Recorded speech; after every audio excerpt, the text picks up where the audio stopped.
Hi guys, tonight we step into a world long before cities, long before language as you know it, and even before the quiet comfort of walls and windows.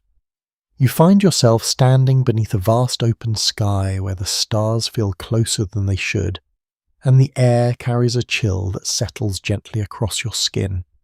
The ground beneath your feet is uneven, scattered with stones and patches of dry grass, and somewhere in the distance a soft wind moves through the landscape with a low, steady sound. So before you get comfortable, take a moment to like the video and subscribe, but only if you genuinely enjoy what I do here. And if you feel like it, share your location and your local time in the comments. It is always a quiet comfort to know where in the world you are listening from. Now dim the lights and let yourself settle into this place far removed from everything familiar. You stand still for a moment, not because you choose to, but because something inside you tells you to. The night here is not empty. It is full of small sounds, faint movements, subtle changes in the air. Your breathing slows not out of relaxation, but out of necessity. Every breath feels measured, careful, as if taking in too much air too quickly might disturb something unseen. This is how early humans once experienced the world. A well-established understanding in anthropology suggests that during the Upper Paleolithic period, humans lived as hunter-gatherers moving through landscapes like this one, constantly adjusting to their environment. There were no permanent homes, no steady sources of food, and no guarantees of safety. Survival depended on awareness, not comfort. You begin to notice how your body reacts. Your ears seem sharper. You catch the faint rustle of something moving far away, perhaps an animal stepping through dry brush. It is not loud, in fact, it is almost nothing, but it is enough to hold your attention. You do not think about it in words, you simply feel it, and you wait. The ground feels cool beneath your feet. The air carries a dry, earthy scent, mixed with something faintly animal, something you cannot quite place. It lingers, subtle but persistent. You shift your weight slightly. Even that feels important. You might wonder how people live like this without the constant noise and distraction of modern life. Today we often fill silence without thinking about it. Music, conversations, notifications, all blending into a steady background hum. But here silence is not empty. It is information. Researchers continue to question how finely tuned early human senses were compared to ours today. Some suggest that repeated exposure to danger sharpened perception over generations, while others argue that the human body has always had this capacity, only dulled by the environments we now live in. You take a slow step forward. The movement feels deliberate, not rushed. Each step presses gently into the ground and you become aware of the texture beneath you. Small stones shift slightly. Dry grass bends and releases with a faint whisper. Step. Pause. Listen. Your eyes adjust to the darkness. Shapes begin to form where there was once only shadow. The outline of distant hills. The faint movement of branches swaying against the sky. The subtle contrast between open land and denser patches of vegetation. It is not that the world has changed. It is that you are beginning to see it differently. A quirky detail often noted by anthropologists is that early humans likely did not experience darkness as something entirely negative. Without artificial light, their eyes adapted more fully, allowing them to navigate and function in low-light conditions far better than most people today. You notice this now. The darkness feels less overwhelming, more detailed, more layered. There is depth to it. And as you continue walking, your body begins to settle into a rhythm that feels both natural and unfamiliar at the same time. Your breathing aligns with your steps. Your attention moves outward, scanning without effort. You are not thinking about survival. You are simply doing it. The wind shifts slightly. You feel it first against your skin and then hear it as it passes through the landscape. A subtle change, but enough to alter the way sound travels. The distant rustle you noticed earlier fades, replaced by a new pattern of movement somewhere off to your left. You stop again, not out of fear, but out of awareness. Scholars remain divided on whether early humans were constantly in a state of alertness, or if their awareness came in waves, rising and falling depending on the situation. But in moments like this, it feels clear that attention is not forced. It flows naturally, guided by the environment itself. You tilt your head slightly, listening, waiting. There is no urgency, no panic, only presence. After a moment, the sound fades, nothing emerges, and slowly, almost without realizing it, you begin to move again. The landscape opens slightly as you walk. The ground becomes smoother, the air a bit cooler. Above you, the stars remain steady, unchanged, offering a quiet sense of continuity in a world that otherwise feels uncertain. You might notice something else now, a subtle shift inside you, the absence of distraction. There are no stray thoughts pulling your attention away. No lists, no plans, no lingering concerns about tomorrow. Your awareness is anchored entirely in the present moment, shaped by what you see, hear, and feel. This in many ways reflects a key difference between early human cognition and modern experience. While it would be an oversimplification to say that early humans did not think in complex ways, many researchers suggest that their attention was more tightly connected to immediate sensory input. Thought existed, of course, but it did not dominate awareness in the same way it often does today. You take another step, and another. The rhythm continues. Step, breath, step, breath. The night stretches around you, calm but never empty. Somewhere in the distance, a low sound echoes briefly, not loud enough to alarm you, but enough to remind you that you are not alone in this landscape. And yet you do not feel isolated. You feel connected, not in a social sense, but in a deeper, quieter way. Connected to the ground beneath your feet, to the air moving around you, to the patterns that shape this world, even if you do not fully understand them. You pause once more, looking out across the open land. There is no clear path, no markers to guide you, and still you know how to move, not through logic, but through something older, something quieter, something that does not need words. And as you stand there breathing slowly, listening to the soft shifting sounds of the night, you begin to sense the foundation of something that humans once relied on every single day. A way of being that feels distant now, but not entirely gone. You remain where you are for a moment longer, allowing the quiet to settle again after your last step. Nothing rushes here. Nothing demands immediate action, and yet everything matters. The air feels slightly cooler now, or perhaps you're simply more aware of it. A faint current brushes against your face, then moves past you, carrying with it a subtle shift in scent. Dry earth, faint vegetation, and something else, something softer, harder to define. You do not name it. You do not need to. You simply notice, and that noticing changes everything. You tilt your head slightly, not in curiosity, but in response. Your body adjusts before your thoughts ever have a chance to form. It is not a decision.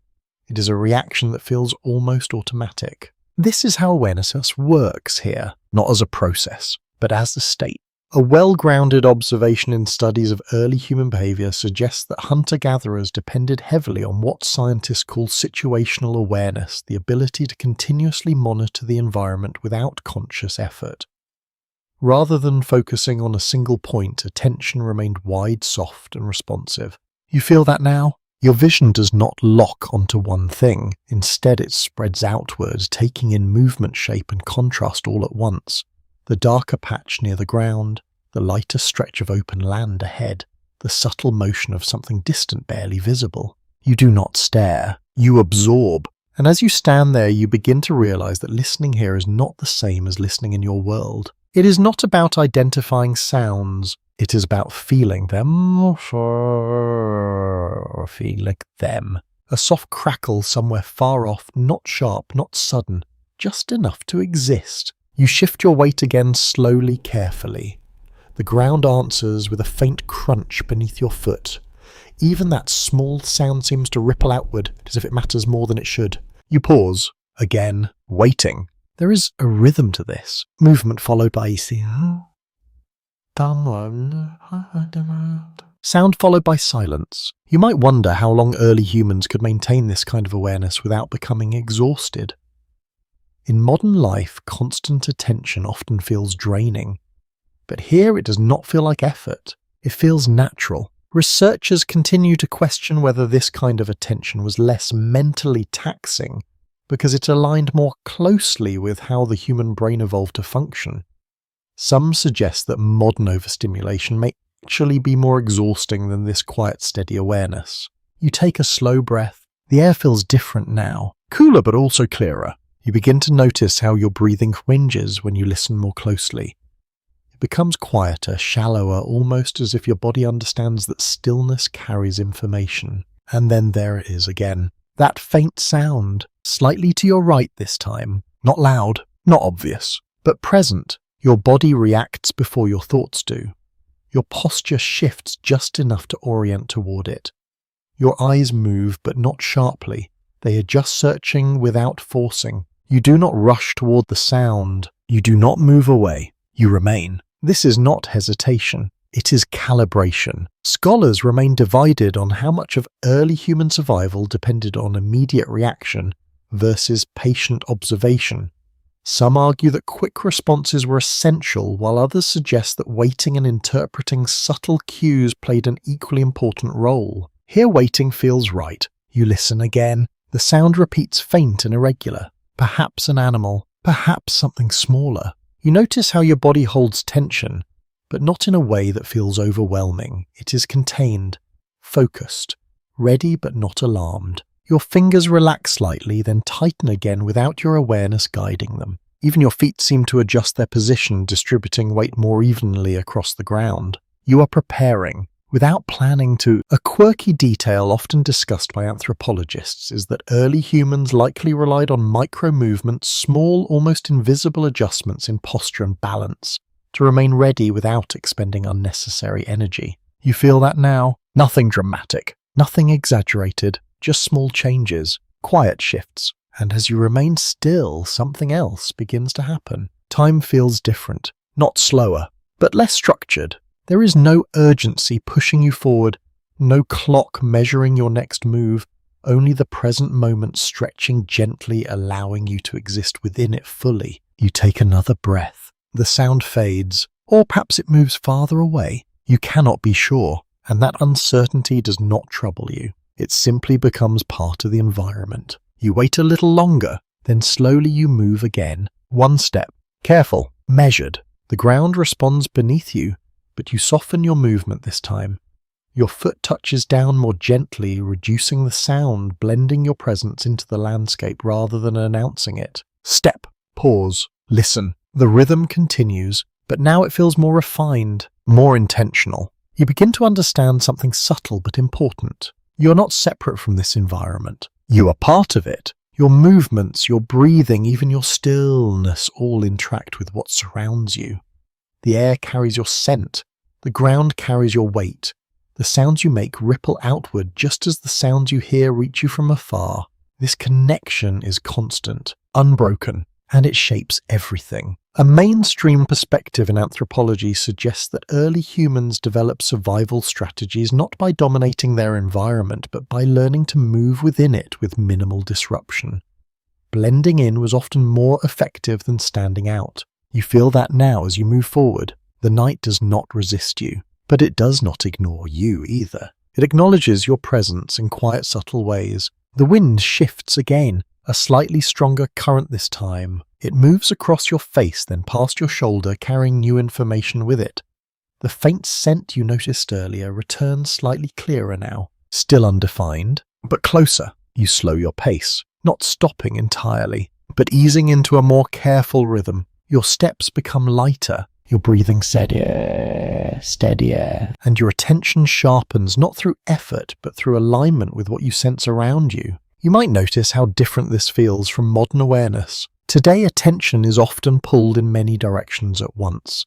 Notifications, conversations, background noise all competing for focus, but here attention is unified. Everything you perceive contributes to a single, continuous understanding of your surroundings. Nothing is wasted, nothing is ignored, and as you move, you begin to trust this process. Not because you have been taught to, but because it works. Scholars still debate how much of this instinctive awareness remains within modern humans. Some believe it lies dormant, waiting to be reactivated under the right conditions, while others argue that it has been permanently diminished by generations of different living environments. But standing here moving quietly through this ancient night, it does not feel lost. It feels distant, faint, but present. You take another step, then another. The landscape stretches ahead, calm and open, yet filled with layers you are only beginning to notice. And as you continue forward listening, not just with your ears, but with your entire body, you begin to understand something simple and profound. Before thought, before language, there was this, a way of sensing the world that required no explanation, only attention. Tension. You continue forward, carrying that quiet awareness with you, each step settling more naturally into the rhythm you have begun to understand. The ground feels slightly warmer now, as if the earth itself has been holding on to the heat of the day, releasing it slowly into the night air. The wind softens, the sounds thin out, and then gradually something new begins to appear ahead of you. At first it is only a faint glow, so subtle that you almost mistake it for a trick of your eyes adjusting to the darkness. But as you take another step and then another, the glow becomes steadier, warmer, alive. You slow down without thinking. Your body recognizes this before your mind does. Fire. A well-established fact in human history is that controlled use of fire dates back at least hundreds of thousands of years, with strong evidence suggesting that species like Homo erectus were among the first to use it regularly. Fire provided warmth, protection, and a new way of interacting with the environment. You see it now, a small cluster of light flickering against the dark. Not wild, not spreading, contained. As you approach, the air begins to change. It carries a faint scent of smoke, dry and slightly bitter, mixed with something softer, something almost comforting. Your steps become even more careful. Not out of fear, but out of respect. The light grows stronger, revealing shapes that were once hidden. Low forms near the ground. Stones arranged in a loose circle. Shadows moving gently with the flicker of the flames.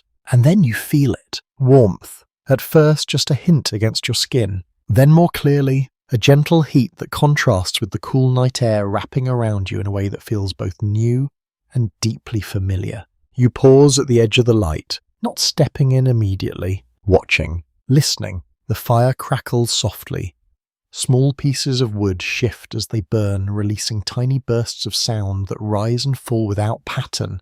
Sparks lift briefly into the air before fading into darkness. You might wonder how early humans first understood fire, how they learned to control something so powerful without being consumed by it. Researchers continue to question whether fire was initially taken from natural sources like lightning strikes or volcanic activity, or if early humans eventually learned to create it themselves. Standing here, it feels less like a discovery and more like a relationship. You take a slow step closer. The ground near the fire is different, warmer, softer. The earth has been disturbed, shaped by repeated use.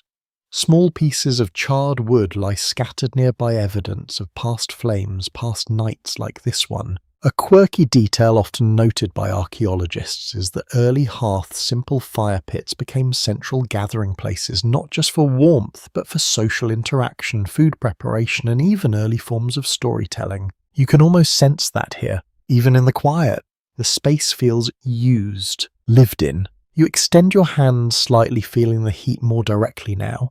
It touches your skin in waves, not constant but pulsing with the movement of the flames. Warm, then less warm, then warm again. Your body responds immediately. Muscles loosen. Your shoulders drop slightly. The tension you carried without noticing begins to ease. This is something new. Not just survival, but comfort. You move a little closer, stepping fully into the circle of light.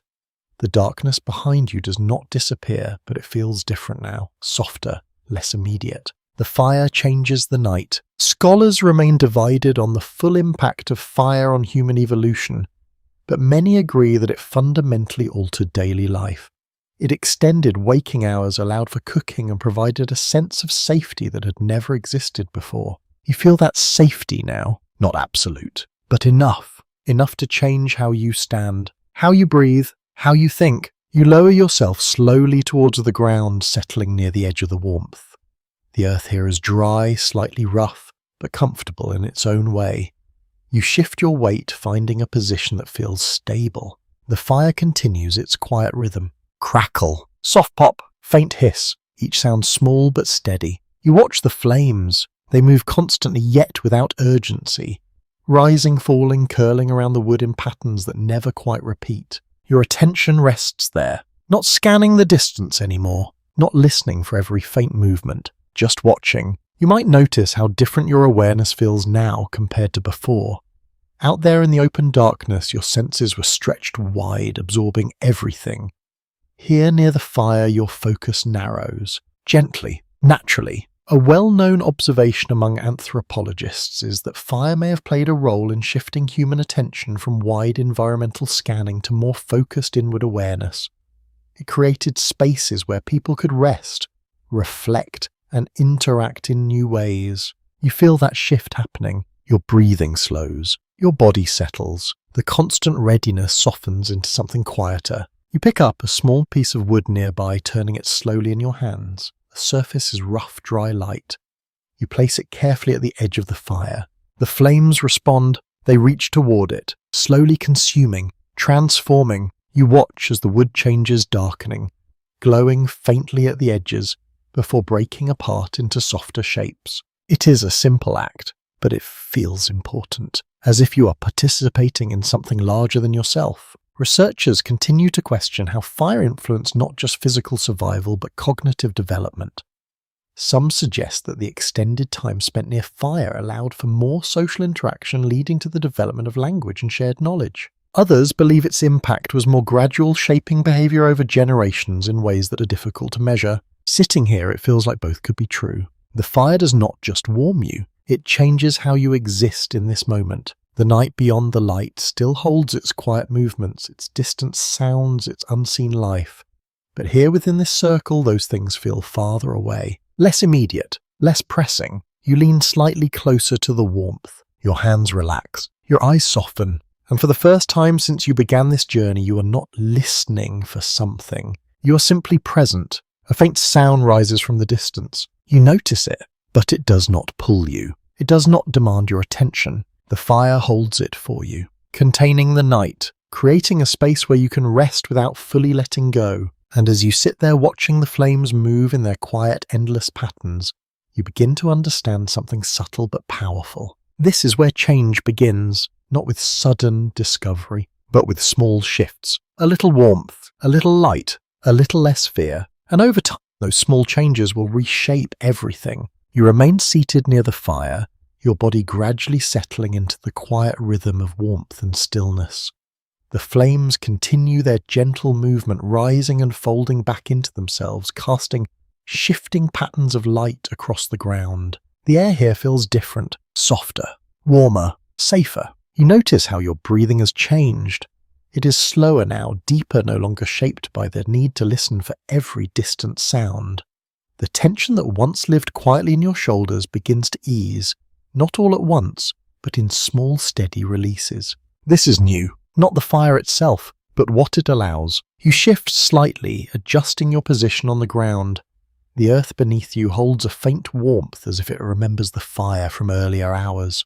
Small grains of dirt press gently against your skin, grounding you in a way that feels both simple and complete. Your eyes remain on the flames, but your attention begins to soften. You are no longer scanning, no longer preparing, you are resting. Evidence from early human sites suggests that controlled fire did more than provide heat and light.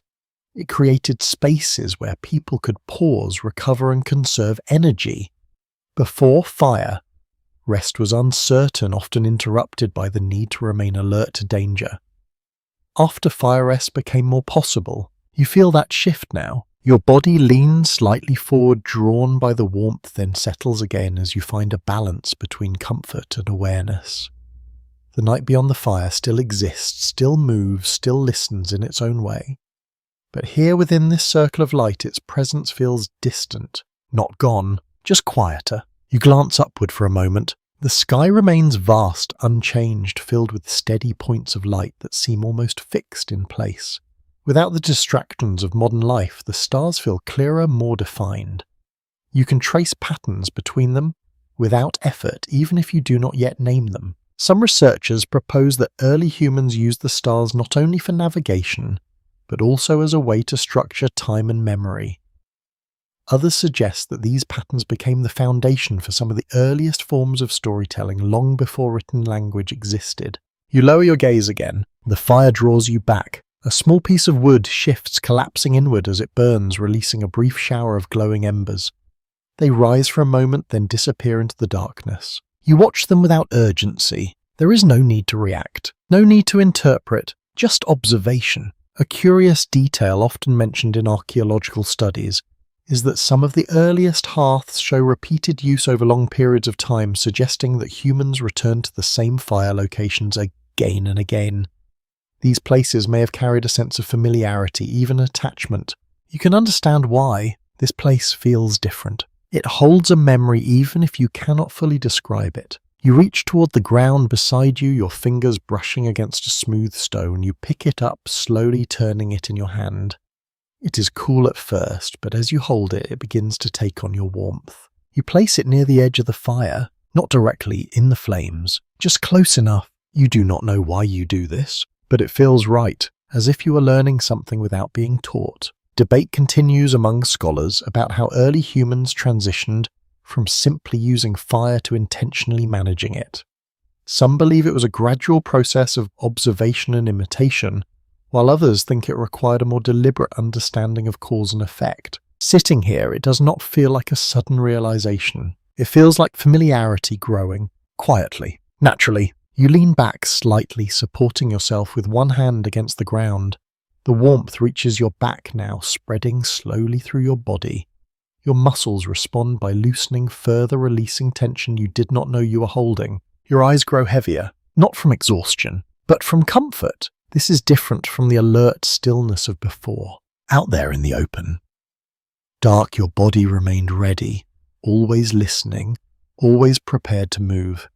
Here your body begins to trust the space around you. You might wonder how early humans decided it was safe enough to sleep near a fire. Was it instinct, experience, or something learned over time? Some researchers suggest that fire reduced the presence of predators, making rest less dangerous. Others argue that it was the group itself, the presence of others nearby, that created a sense of safety. Perhaps it was both. You shift again this time, lowering yourself further, allowing your body to rest more fully against the ground. The position feels unfamiliar at first, but not uncomfortable. You adjust slightly, finding a way to balance warmth, support, and awareness. The fire continues to burn, steady, reliable. Its light flickers across your closed eyelids as you briefly let them rest. Even with your eyes shut, you can sense the movement of the flames, the rhythm of their rise and fall. You open your eyes again, slowly. There is no urgency to sleep. Not yet, but the possibility is there, and that alone changes how you feel. A lesser-known observation from anthropological research suggests that the introduction of fire may have been one of the first steps towards structured rest, creating predictable periods of activity and inactivity tied to light and darkness. You begin to understand that now the fire does not just protect you, it reshapes time. Night is no longer a continuous stretch of uncertainty. It becomes something divided, something manageable. You glance once more toward the darkness beyond the fire. It is still there, still vast, still alive with quiet movement, but it no longer presses against you in the same way. It feels held back, at a distance. You return your attention to the fire, the warmth, the soft sounds, the steady glow, and as you settle more deeply into this space, your body begins to accept something it could not afford before. Rest, not complete, not without awareness, but enough to close your eyes for a moment longer, enough to let your breathing slow, enough to exist without constant vigilance. And as you remain there, balanced between wakefulness and rest, you begin to sense that this small circle of light is doing more than keeping you warm. It is changing how you experience the world, one quiet moment at a time. You remain close to the fire, your body settled into a quiet stillness that feels both unfamiliar and deeply natural. The warmth continues to reach you in soft waves, easing into your muscles, slowing your breath, softening the edges of your awareness. For a while, nothing changes, and yet something is different. You open your eyes again, not fully, just enough to let the light return. The flames move as they did before, rising and folding, casting long shadows that stretch outward across the ground. But those shadows no longer feel the same. Before, darkness carried weight. It held uncertainty. Now it feels lighter, less defined. You notice how the fire transforms everything it touches. The ground near you glows with a warm, steady colour. The stones reflect small flickers of orange and gold. Even the air seems to shimmer slightly as heat rises and bends the space above the flames. And beyond that circle of light, the darkness shifts. Not gone, but softened. A widely accepted idea in early human studies is that fire did more than provide physical safety. It altered perception. It changed how humans experienced darkness, reducing fear and allowing the mind to relax in ways that were not possible before. You feel that now. The night no longer presses in from all sides. It lingers at the edges, distant, contained. You glance outward toward the darker stretches of land. Your eyes adjust more quickly than before, picking up faint shapes and subtle movement. But instead of pulling your attention outward, those shapes seem to remain where they are, as if the fire creates a boundary between you and everything beyond. You might wonder whether this change is real or simply a feeling.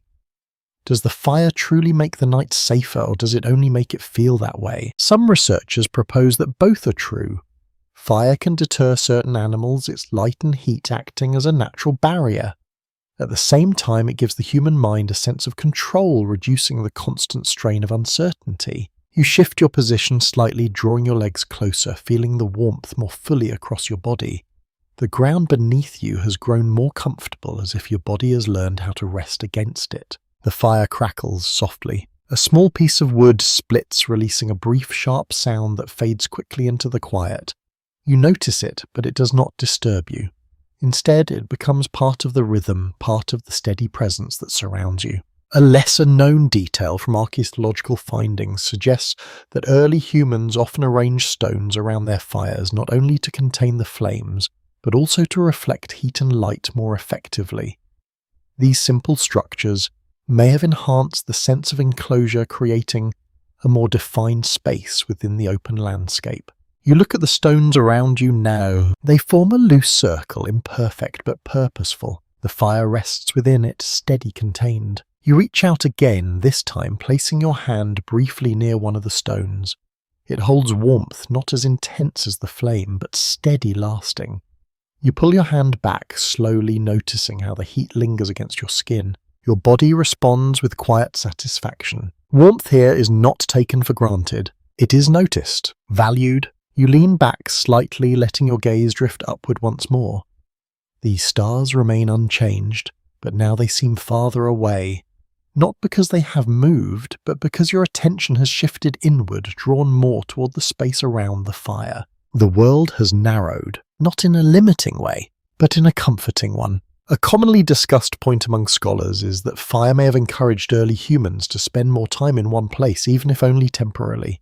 This created moments of stability in an otherwise constantly changing environment. You feel that stability now. A pause in movement. A pause in searching. A pause in reacting. You are not scanning the horizon. You are not listening for every distant sound. You are here, present, still. You might notice how your thoughts begin to change as well. They move more slowly, less urgently. Instead of reacting to every sensation, your mind allows moments to pass without needing to interpret them. The fire continues to burn, steady, predictable. Its light flickers across your hands, your arms, the ground beside you. The shadows it casts are no longer threatening.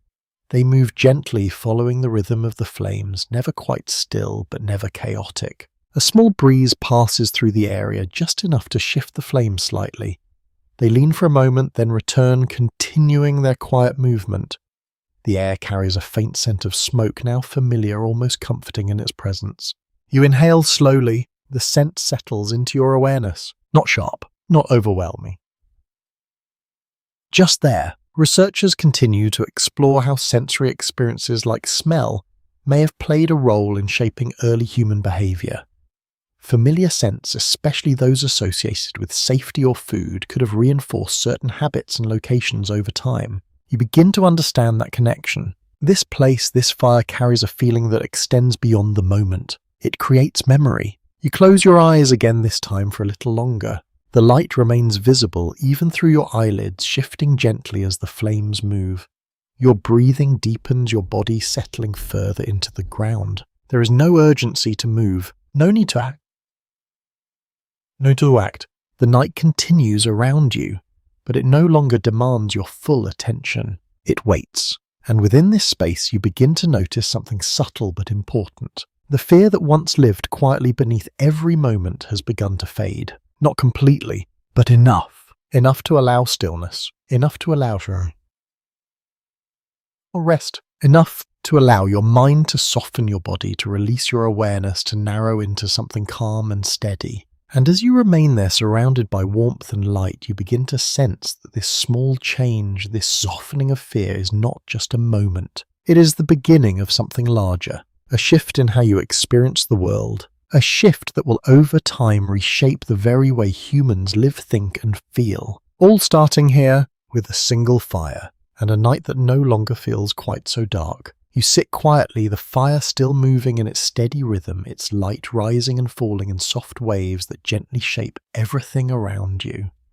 The warmth remains constant now, no longer surprising, no longer something you have to adjust to. It has become part of your environment, part of you. For a while you simply remain there, your attention resting lightly on the flames. But gradually, almost without noticing, your awareness begins to stretch outward again, not in the same way as before. Not wide and alert, but curious. You glance beyond the circle of light toward the darker edges of the landscape.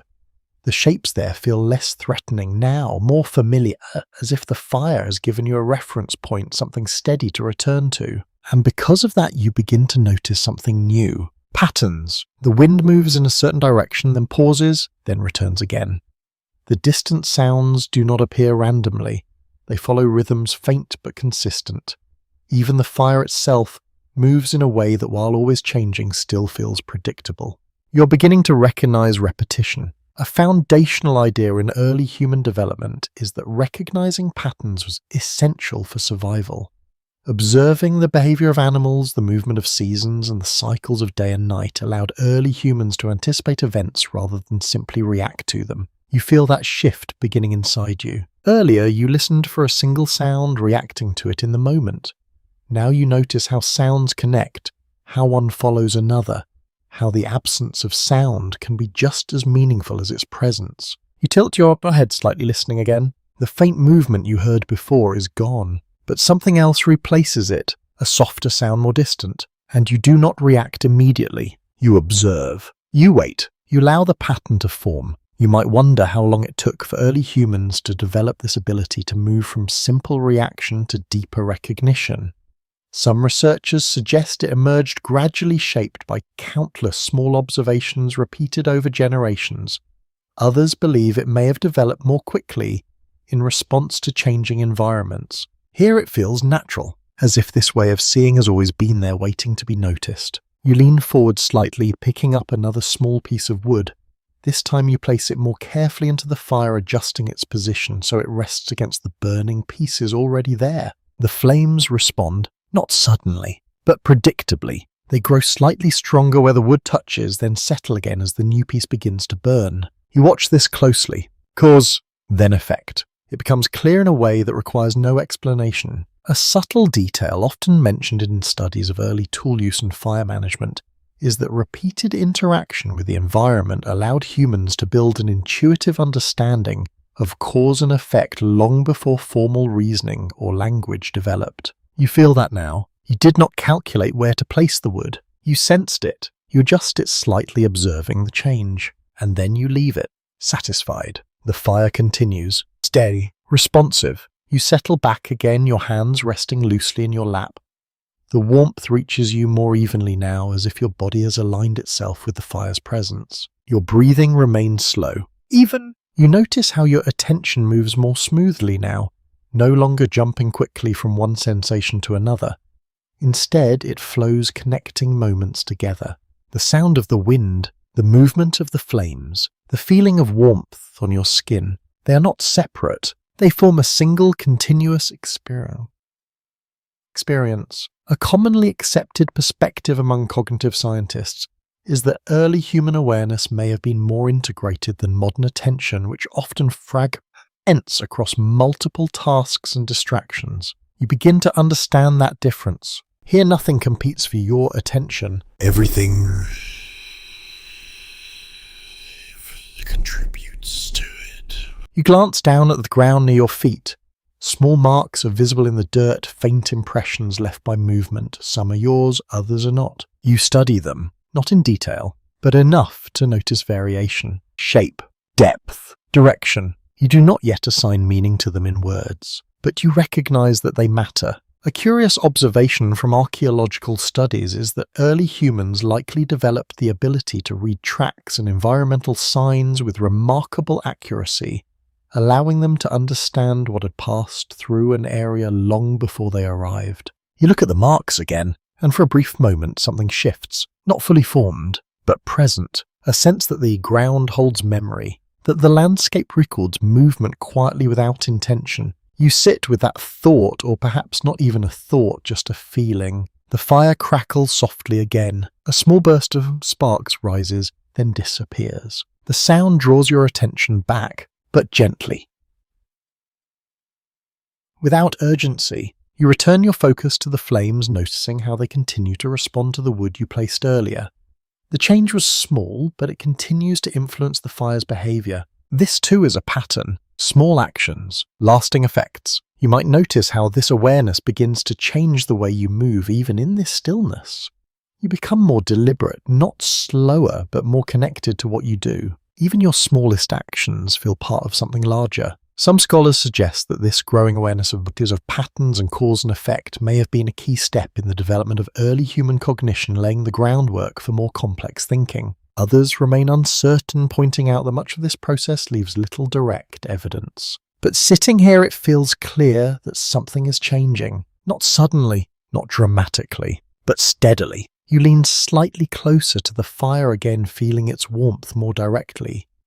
Your eyes follow the movement of the flames, tracing their patterns without effort. There is comfort in this, not just in the warmth, but in the predictability. In a world that is often uncertain, these small patterns offer a sense of stability. You close your eyes briefly, not to sleep, but to rest within this awareness. The sounds continue, the warmth remains, the night stretches on, and as you sit there quietly observing the patterns that shape this moment, you begin to understand something subtle but important. You are no longer only reacting to the world, you are beginning to understand it. And that understanding, even in its earliest form, will slowly begin to change everything. You remain beside the fire, your body now fully settled into its quiet warmth, your awareness moving with a steadiness that feels almost effortless.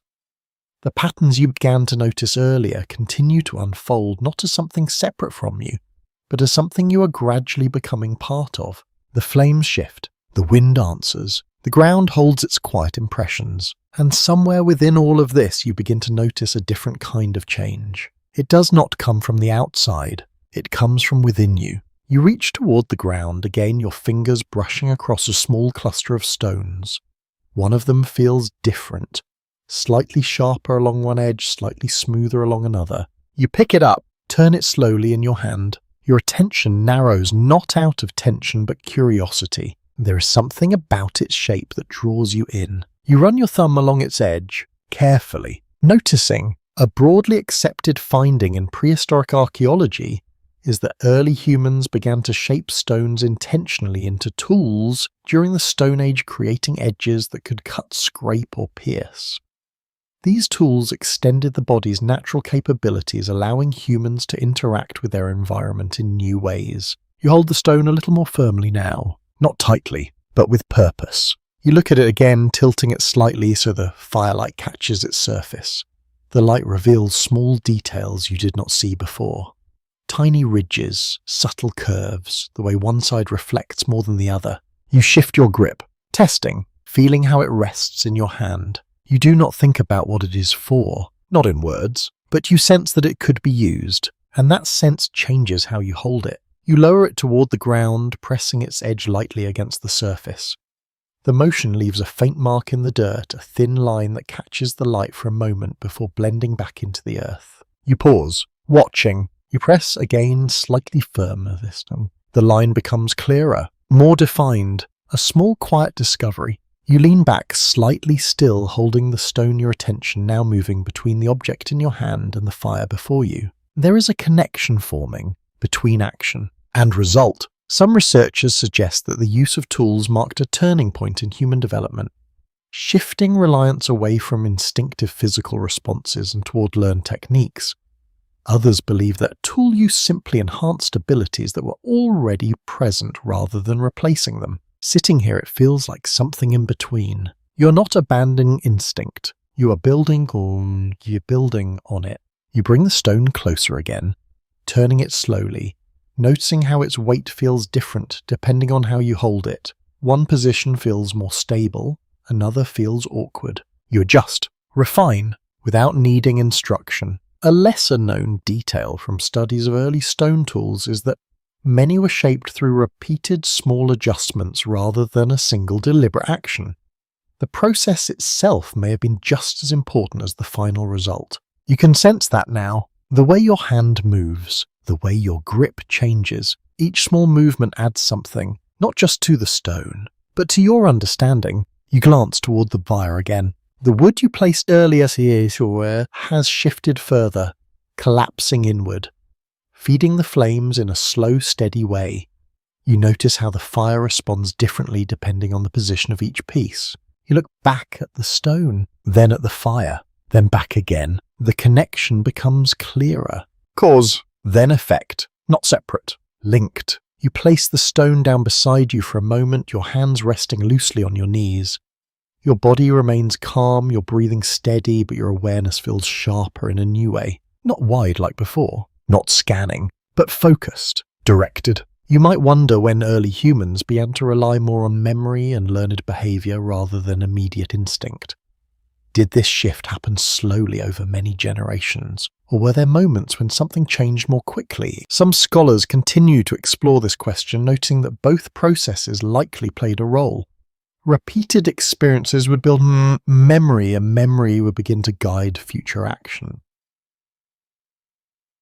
You feel that happening now. You remember how the fire responded when you placed the wood. You remember how the stone felt when you held it a certain way, and those memories begin to shape what you do next. You reach for the stone again. This time your movement is more certain. You hold it at the angle that felt right before. You press it into the ground again, drawing another line. Stronger, more controlled. You pause, observing the result, then adjust slightly, and try again. A small sequence begins to form. Action, observation, adjustment. You are learning, not through instruction, but through experience. A commonly held view among cognitive researchers is that this type of learning, built on direct interaction with the environment, may have been the foundation for early human problem solving. It did not require language. It did not require abstract reasoning, only attention and repetition. You set the stone down once more, your hands now resting comfortably, your body still relaxed within the warmth of the fire. The night continues around you unchanged, but your experience of it has shifted. You are no longer only sensing. You are remembering. You're no longer only reacting. You are choosing. The difference is subtle, but it is there. You glance once more toward the darkness beyond the fire. It still holds its quiet movement, its distant sounds, its unseen presence, but it no longer defines your awareness in the same way. Your focus returns to the space around you, to the fire, to the ground, to the small stone resting beside your hand. And as you sit there, aware of both the world around you and the small changes within you, you begin to sense something important. Instinct has not disappeared, but it's no longer alone. Something else is growing alongside it, quietly, steadily, something that will over time begin to guide your actions in ways instinct never could. And as the fire continues to burn beside you, steady and patient, you remain there at the edge of a shift that is only just beginning. You sit quietly for a while longer, the small stone still resting beside your hand, the fire continuing its soft and steady rhythm. Nothing rushes you, nothing demands that you move, and yet after some time you do. Not because you must, but because something within you feels ready. You reach for the stone again, this time with more certainty. Your fingers settle into a grip that feels familiar, as if your hand remembers what your mind does not fully explain. You lift it slightly, turning it once more in the firelight. The surface catches the glow. Edges sharpen in the flicker. You bring it closest to another stone on the ground, one larger, more stable. You do not hesitate. You simply bring them together. A soft sound. Stone against stone. You pause, not reacting, observing. Then you try again. A little firmer, This time, the sound changes, sharper, more defined. A faint fragment breaks away, small enough to barely notice but different enough to matter. You lower both stones, studying them in the firelight. Something has changed, just slightly. A widely supported observation in prehistoric research is that early humans learned to shape tools through repeated striking, a process that required both patience and sensitivity to material. This technique, often called flaking, allowed sharper edges to emerge over time. You hold the stone again, your attention narrows, focused. You strike once more, carefully. The contact produces a slightly different result. Another small piece shifts away. The edge becomes more uneven but also more distinct. You stop, looking, feeling. Your thumb moves along the new edge, testing it. It is rougher now, more defined. You do not label it, but you recognize the difference. You try again, this time adjusting the angle slightly. The stones meet. A duller sound. Less change. You pause again, observing. Then adjust once more. Another strike. Another shift. Small, but noticeable. A subtle insight from archaeological studies suggests that early tool-making was not about perfection, but about gradual improvement. Each attempt informed the next, building understanding through direct experience rather than abstract planning. You begin to feel that process, not as a series of steps, but as a flow. You strike, you observe, you adjust. The rhythm forms naturally. Your movements remain calm, unhurried, guided by attention rather than urgency. The fire continues beside you, its warmth steady, its light revealing each small change in the stone. You might wonder how early humans knew when a tool was ready to use. Was there a clear moment of completion, or was it simply a matter of usefulness? Some researchers suggest that usefulness was the only measure. If a tool worked, it was enough. Others believe that over time, more refined standards began to emerge. Here it feels simple. You look at the edge, you feel it, and you understand. You lower the stone briefly, resting your hands, allowing the moment to settle.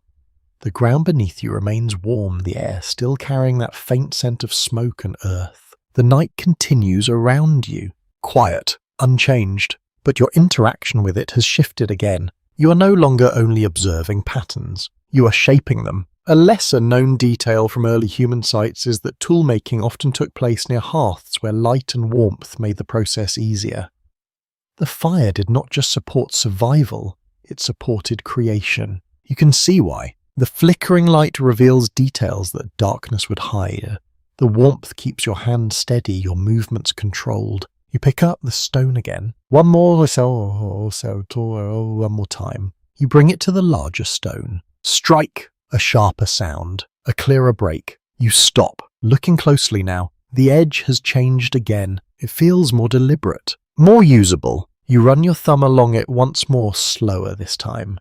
The surface catches slightly against your skin, not enough to harm you, but enough to confirm what you already sense. It works. You do not think in those exact words, but the meaning is there. You lower the stone, placing it beside you, not discarding it. Keeping it. Your body relaxes again, returning to the calm rhythm of the fire. But something within you remains active, a quiet awareness of what you've just done. You've changed something, not the world, but a small part of it, and in doing so you have changed how you interact with it. A growing body of evidence suggests that as tool use became more common, humans began to rely less on raw physical strength and more on technique. Tools allowed smaller actions to produce greater results, shifting the balance between instinct and learned behavior. You feel that shift now. You did not use force. You used attention. You used adjustment. You used memory. You glance toward the darkness again, noticing how your body no longer responds to it in the same way. The sense of constant readiness has softened, further replaced by something quieter. Confidence, not absolute, but present. You look back at the stone resting beside you, then at your hands, then at the fire. The connection between them feels clearer now. The fire provides light. The light reveals detail. The detail guides your action. Your action changes the object. The object changes what you can do. It is a chain. Simple, but powerful. you might begin to sense how these small changes repeated over time could lead to something larger. More refined tools,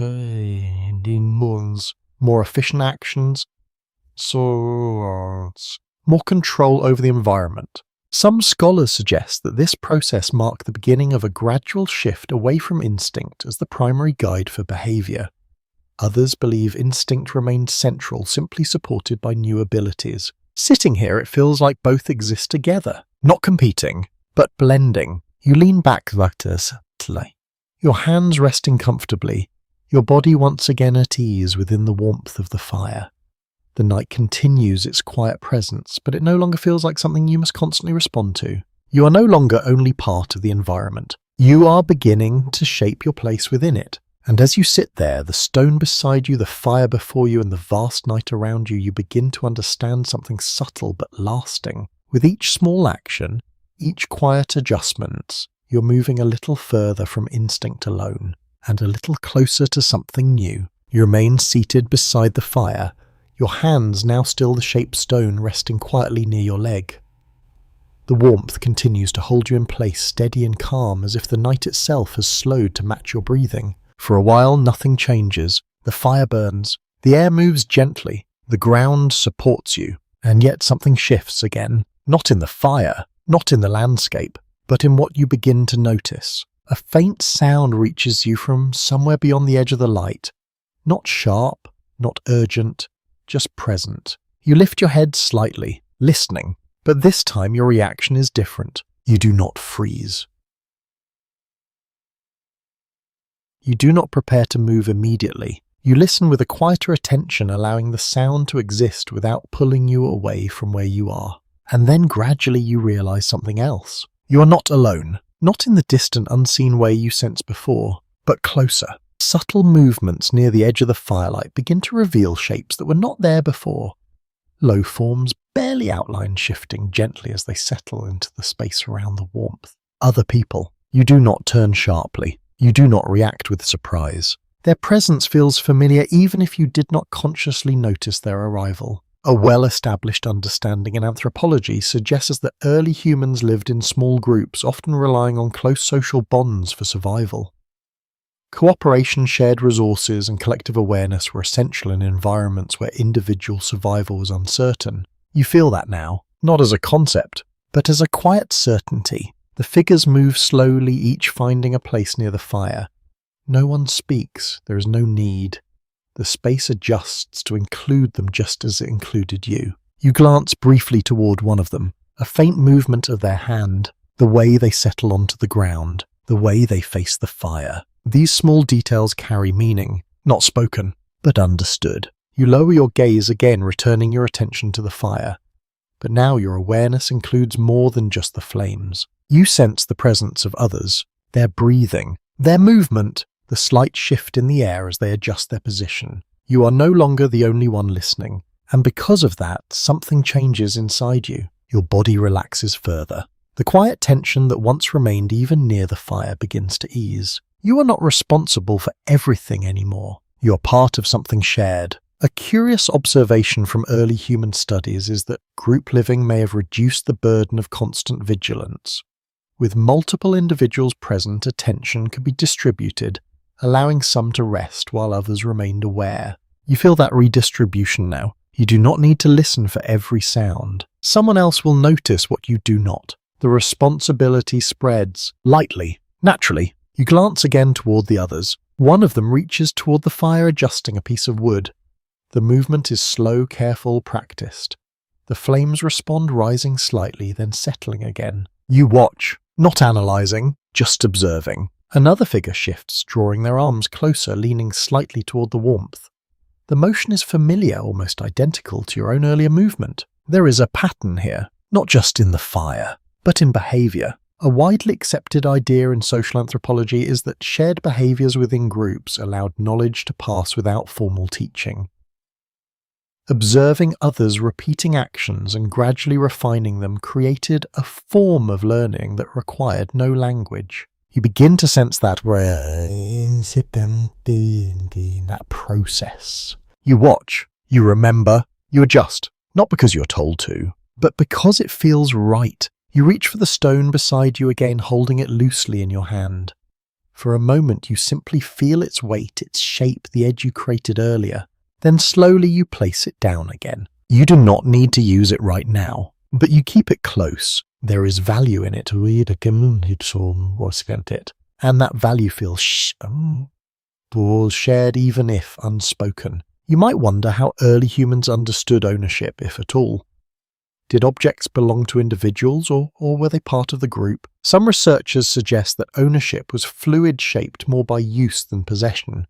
Others believe that even early humans may have formed attachments to certain tools or objects over time. Here it feels simple. The stone is yours because you made it, but its purpose exists within the group. You glance again toward the others. Their presence continues to shape the space around you.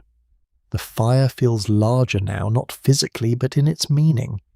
It is not just your source of warmth. It is shared. A lesser-known detail from archaeological findings is that early hearths often show evidence of repeated group activity, suggesting that these spaces were central not only for survival, but for social connection. You feel that connection now, not through words, but through presence. The silence is different here, not empty, not tense, but full in a quiet way. Each small movement, each shift of weight, each soft sound of breath contributes to a shared rhythm. You lean back slightly, allowing your body to rest more fully. Your awareness does not disappear. It simply becomes softer, spread across the space rather than focused on a single point. The fire continues. The others remain. The night stretches beyond, and for the first time you begin to notice that your attention is no longer anchored only in your own experience. It includes others. You sense when someone moves. You notice when the fire changes. You feel the shared warmth, the shared stillness. Your awareness has expanded again, but in a different way, not outward into the landscape, but outward into the group. Some scholars suggest that this shift towards social awareness played a crucial role in human development, allowing individuals to coordinate, cooperate, and build more complex forms of life. Others remain uncertain, noting that much of this process leaves only indirect traces. But here in this quiet moment, it feels clear. You are not just surviving alone. You are part of something larger. You lower your gaze once more, watching the fire as it continues its steady movement. The shaped stone rests beside you. The others remain close, their presence steady and calm. And as you sit there, surrounded by warmth, light, and quiet companionship, you begin to sense another subtle shift. Instinct is still there, awareness is still present, but now they are shared, distributed across more than one mind, more than one body, and that sharing changes everything. You sit within the quiet circle of warmth, aware now not only of yourself, but of the others gathered nearby. Their presence does not interrupt the stillness, it deepens it.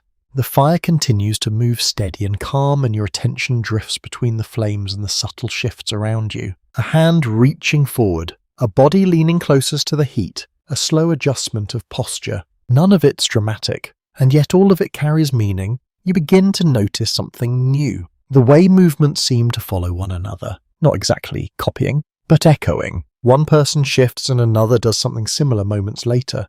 One adjusts the fire and others watch, then remember. There is a quiet flow of information here, not spoken, but shared. An established perspective in studies of early human development suggests that before structured language emerged, communication relied heavily on gesture expression and imitation. People learned by watching, by sensing intention through movement rather than words. If you feel that process now, you glance briefly toward one of the others. They are holding a piece of wood, turning it slowly, examining it in the firelight. Their fingers move with care, adjusting their grip, testing its shape. You've done something similar, not long ago. The memory surfaces easily. You do not need to think about it. You simply recognize it, and in that recognition, something shifts. You're not just observing anymore. You are understanding. You pick up your own stone again, not because you need to, but because the movement feels connected to what you have seen.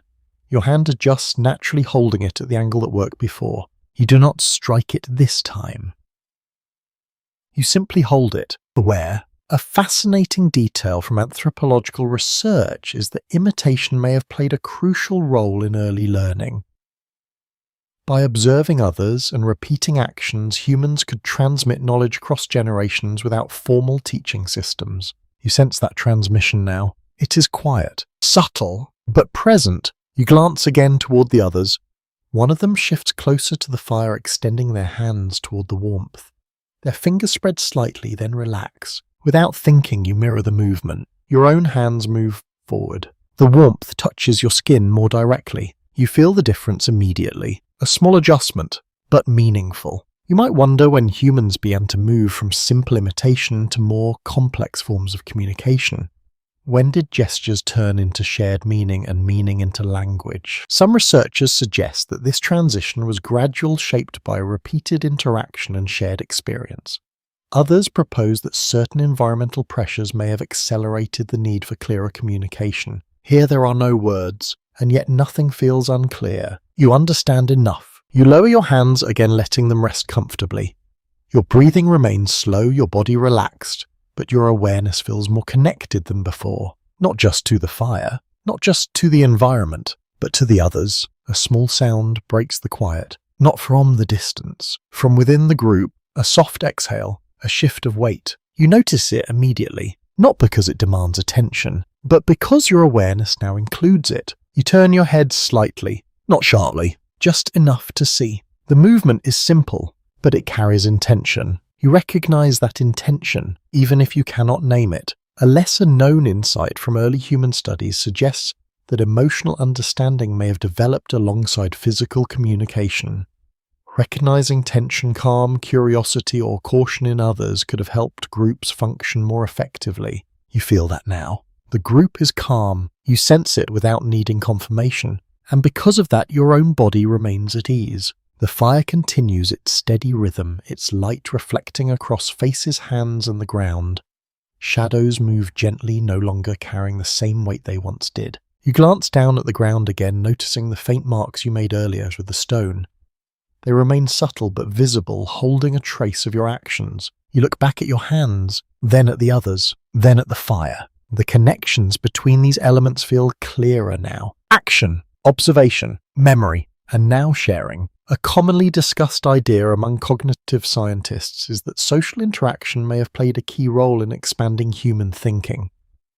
By engaging with others, individuals could build on shared knowledge, creating something more complex than any one person could develop alone. You begin to understand that, not as a theory, but as a feeling. You're not just learning from the environment, you are learning from each other. You shift slightly, adjusting your position on the ground. The movement is small, but you notice how it influences the space around you. One of the others shifts as well, subtly responding to your movement without direct awareness.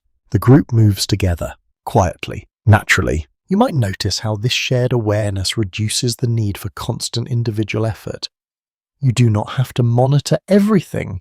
You do not have to respond to every change. The group absorbs it, balances it. A point often raised in studies of early human societies is that cooperation allowed for greater efficiency and resilience. Tasks could be shared, attention distributed, and risk reduced. You feel that balance now. Your awareness is lighter, not because there is less to notice, but because you are not alone in noticing it. You rest your hands once more, the stone still nearby, the fire still steady. The night stretches beyond unchanged, but your experience of it continues to evolve. You are no longer only sensing. You are no longer only remembering. You are sharing, and that sharing shapes everything. You glance once more toward the others, their presence calm, their movement steady. There is no urgency here, no pressure, just a quiet connection that exists without needing explanation. And as you sit there within this circle of light and shared awareness, you begin to sense another step in this gradual shift. Instinct still guides you, memory supports you, but now something else is growing. Understanding, not just of the world, but of each other. And that understanding will over time open the door to something entirely new, something that will change not just how you survive, but how you think. You remain within the circle of firelight, your body at ease, your awareness no longer stretched thin across the darkness. The presence of others has settled into something steady, something dependable like the quiet rhythm of the flames themselves. For a time, everything feels balanced. The fire moves, the group breathes, the night continues beyond, and then slowly you begin to notice something that would have felt impossible before. The darkness is no longer the center of your attention. It's still there, vast and quiet, holding its distant movements and faint sounds. But it no longer pulls at you in the same way. It no longer demands that you listen to every shift, every whisper of motion. Your awareness remains here, near the fire, near the group, near the warmth. A widely recognized conclusion in studies of early human life is that fire and social living significantly reduce the risk associated with nighttime. Predators were less likely to approach, and the presence of others created layers of safety that did not exist for individuals alone. You feel that safety now. Not absolute, but enough to allow something new. You lean back slightly, letting your weight settle more fully into the ground.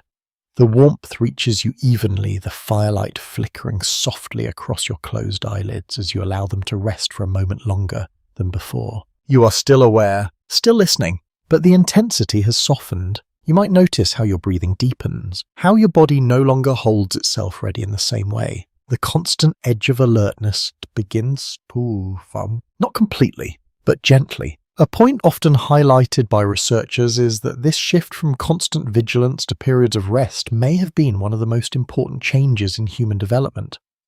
It allowed energy to be conserved, bodies to recover, and minds to process experience in new ways. You feel that process beginning. You open your eyes slowly. The fire remains steady. The others remain close. Nothing has changed, and yet everything feels different. You glance toward the edge of the light again, where darkness begins to gather more fully. The shapes there are still present, still moving faintly, but they no longer carry the same weight. They exist, but they do not control you. You return your gaze to the fire. The flames rise and fall, steady and predictable, their movement now familiar to you.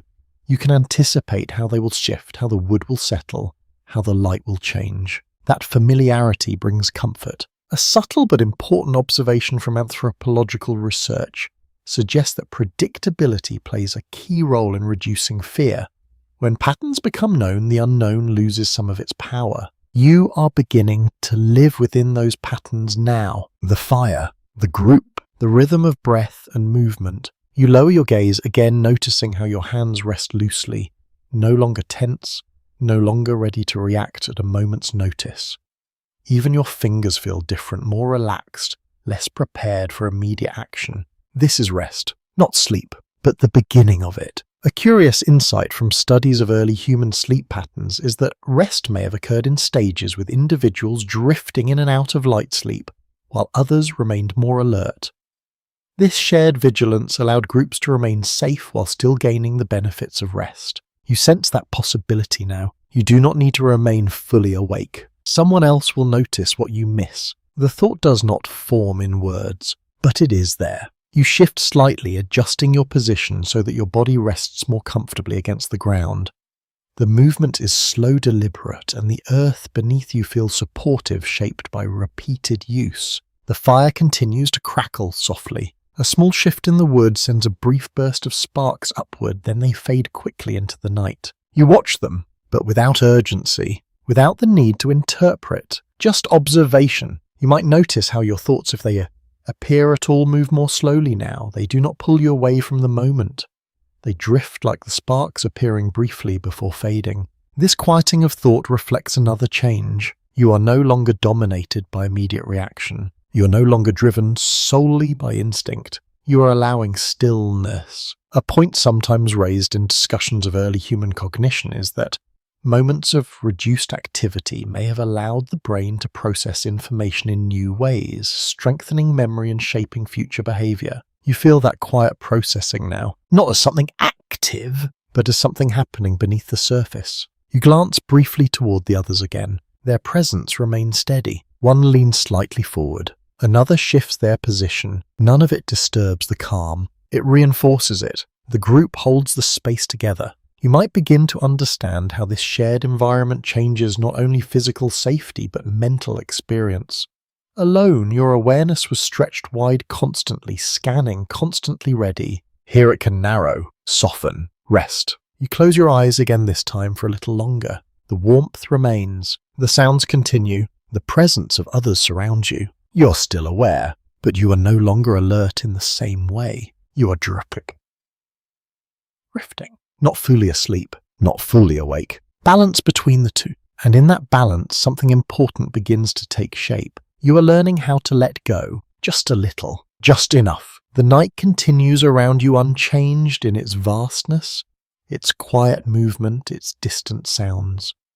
But within this small circle of light, something has shifted in a way that cannot easily be undone. You're no longer entirely at the mercy of the dark. You have created a space within it, a place where you can rest. And as you remain there, your body still, your breath slow, your awareness softened, you begin to sense that this change, this quiet reduction in constant vigilance will echo far beyond this single night. It will shape how you live, how you think, how you experience the world, all beginning here with a fire, a group, and a night that no longer requires you to remain fully awake. You remain close to the fire, your body now drifting in that quiet space between alertness and rest.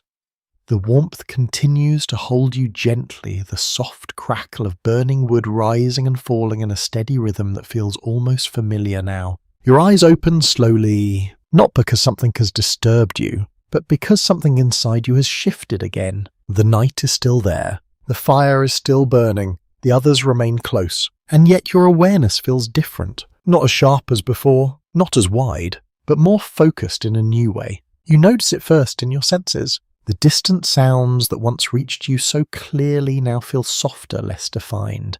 You can still hear them if you choose to listen, but they no longer arrive with the same clarity or urgency. Your hearing has not disappeared. It has relaxed. A commonly accepted observation in human evolution is that as environments became safer and more structured, the need for constant sensory alertness decreased. Over time, this may have led to a gradual softening of certain instinctive responses. You feel that softening now, not as a loss, but as a shift. You glance toward the darkness again, allowing your eyes to adjust. The shapes are still there, but they feel more distant, less immediate. You no longer track every movement, no longer follow every subtle change. Instead, your attention returns to the fire more easily, to the warmth, to the space you share with others. You might wonder if this change happens quickly or slowly. Does the body simply relax when it feels safe, or does it take time to let go of old patterns? Some researchers suggest that both are true. The body can respond quickly to immediate safety, but deeper changes in behavior may take longer shape by repeated experience over time. You sit with that idea not as a thought, but as a feeling. You shift your hands slightly, noticing how they rest without tension. Your fingers no longer curl in readiness. They lie open, relaxed, as if they have learned that constant preparation is no longer necessary. A subtle but interesting detail from anthropological studies is that posture itself can reflect levels of perceived safety. More relaxed body positions often indicate environments where immediate threat is reduced. You glance down at your hands again. They look the same, but they feel different. You lift one slightly, turning it in the firelight. The glow reflects across your skin, highlighting small movements, small adjustments. You lower it again. There is no need to act, and that realization changes how you exist in this moment. The fire continues to burn steadily. It's light now, something you trust. You no longer watch it closely to understand its behavior. You already know how it will move, how it will respond. That familiarity allows your attention to drift. Not far, but enough. You might notice how your thoughts begin to appear more clearly now, not rushed, not scattered, but slow and quiet. They do not pull you away from the present. They move alongside it gently without urgency. This too reflects a shift. You are no longer only reacting to the environment. You are beginning to reflect within it. Some scholars suggest that as early humans experienced more moments of safety and stillness, the mind may have turned inward more often, allowing for memory, imagination, and early forms of abstract thought to develop. Others remain cautious, noting that much of this process cannot be directly observed. But sitting here, the change feels real. You notice how your awareness no longer stretches outward in every direction. Instead, it rests comfortably within the space around you, anchored by the fire, supported by the presence of others. The world has not become smaller, but your need to monitor it has. You take a slow breath. The air feels warmer now, carrying the faint scent of smoke that has become familiar, almost reassuring. You inhale without thinking, without measuring, simply allowing the moment to pass through you. The fire shifts slightly. A piece of wood settles deeper into the embers. You notice it, but you do not react. You trust it. A lesser-known observation from studies of early human environments is that repeated exposure to controlled conditions, such as a maintained fire, may have helped build a sense of predictability, reducing the need for constant intervention. You feel that predictability now. The fire will continue. The group will remain. The night will pass. You do not need to manage every detail. You glance towards the others again. Their movements are slow, minimal, each person existing within their own quiet rhythm. Some lean closer to the warmth. Others sit still, eyes half closed, resting. No one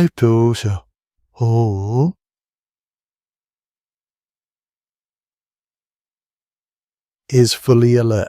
No one is fully asleep. The group exists in a shared state of partial awareness. You sense that this presence is intentional, even if it is not consciously planned. Each person holds a small part of the awareness. Together it is enough. You might begin to understand how this shared state allows something new to emerge. Individual senses soften, but the group remains aware. Individual instinct relaxes, but the group remains responsive. This balance reduces the need for each person to remain constantly alert, and in doing so it allows something else to grow. A deeper kind of rest. You lean back slightly, allowing your body to settle even further.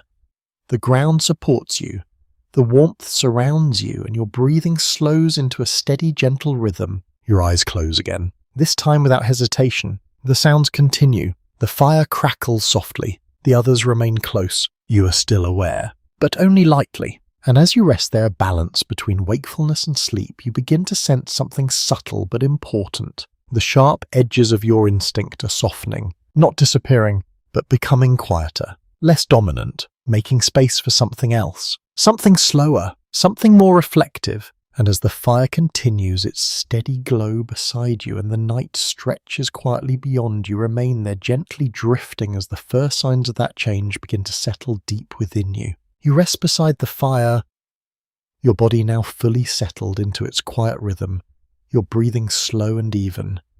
The warmth surrounds you, not intense but steady, like a presence that no longer needs your attention to be felt. Your eyes open gently. The fire is still there. The others remain nearby. The night continues its quiet movement beyond the light, and within this stillness something begins to take shape, a sense of repetition, not just in the fire, not just in the movements of the group, but in everything. You notice how the flames rise and fall in familiar patterns, how the wood settles in predictable ways, how the warmth shifts slightly as the fire changes yet never disappears entirely. You have seen this before, not just tonight, but in moments that feel connected. You begin to understand that this is not a single experience. It is part of something ongoing. An enduring pattern observed in early human life is the reliance on daily routines shaped by natural cycles.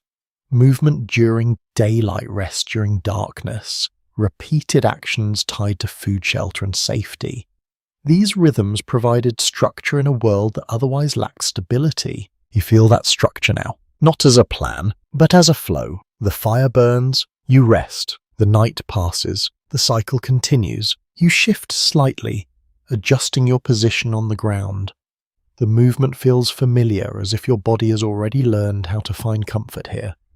You do not need to think about where to place your hands or how to balance your weight. It happens naturally. You glance toward the others. Their movements follow similar patterns. One leans forward to adjust the fire. Another settles back, eyes half closed. Another shifts position, then becomes still again. These actions repeat, not exactly the same, but close enough to recognize. A quiet insight from anthropological studies suggests that repetition of behavior allowed early humans to build routines that reduced uncertainty.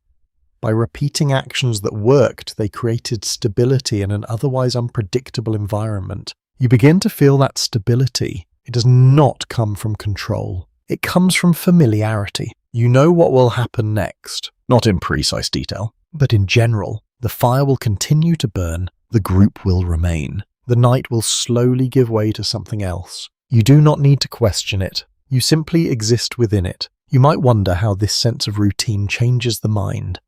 Does repetition make life easier, or does it limit awareness? Some researchers propose that routine reduces the need for constant decision-making, allowing energy to be conserved. Others suggest that it may also shape behavior in ways that become automatic over time. Here it feels like relief. You no longer need to respond to every moment as if it is entirely new. You recognize patterns, and that recognition allows you to relax. You reach toward the ground, again, your fingers brushing against the same stone you shaped earlier. You pick it up without hesitation, your grip already adjusted, your hand remembering what to do. You turn it slowly in the firelight. The edge is still there, unchanged. You press it lightly into the ground again, tracing a line similar to the ones you made before. The motion feels easier now, smoother, as if your body has learned the movement through repetition. You pause, then repeat it. The line forms again, clear, controlled. A detail often highlighted in studies of early human behavior is that repeated actions can become ingrained, allowing individuals to perform tasks with less conscious effort. This frees attention for other aspects of survival and interaction. You feel that now. You're not focusing on how to move the stone. You simply move it. Your attention remains calm, steady, not pulled into effort or strain. You set the stone down once more. Satisfied? You do not need to continue. The action has been completed. You glance toward the fire again, noticing how its movement also follows a kind of routine. The flames rise, the wood settles, the embers glow, then shift again. It is not identical each time, but it is predictable enough. You begin to trust it. You might notice how trust changes your experience. Earlier, you watched everything closely, ready to respond at any moment. Now you allow things to happen without constant supervision. The fire will burn. The group will remain. The night will pass. This trust is quiet, but powerful. A subtle perspective from evolutionary research suggests that as humans developed more stable environments, the need for constant vigilance decreased, allowing for the development of habits and routines that required less active attention. You feel that shift now. Your awareness softens further, not disappearing, but settling. You lean back slightly, allowing your body to rest more fully. The ground feels familiar beneath you, the warmth steady, the air calm. Your eyes drift toward the others again. They follow their own quiet rhythms. One adjusts, another rests. Another watches the fire. No one directs, no one commands, and yet the group remains balanced. You begin to understand how this shared routine supports everyone. Each person contributes in small ways. Each person follows patterns that align with the others. Together it creates stability. You might wonder how long it took for such routines to form.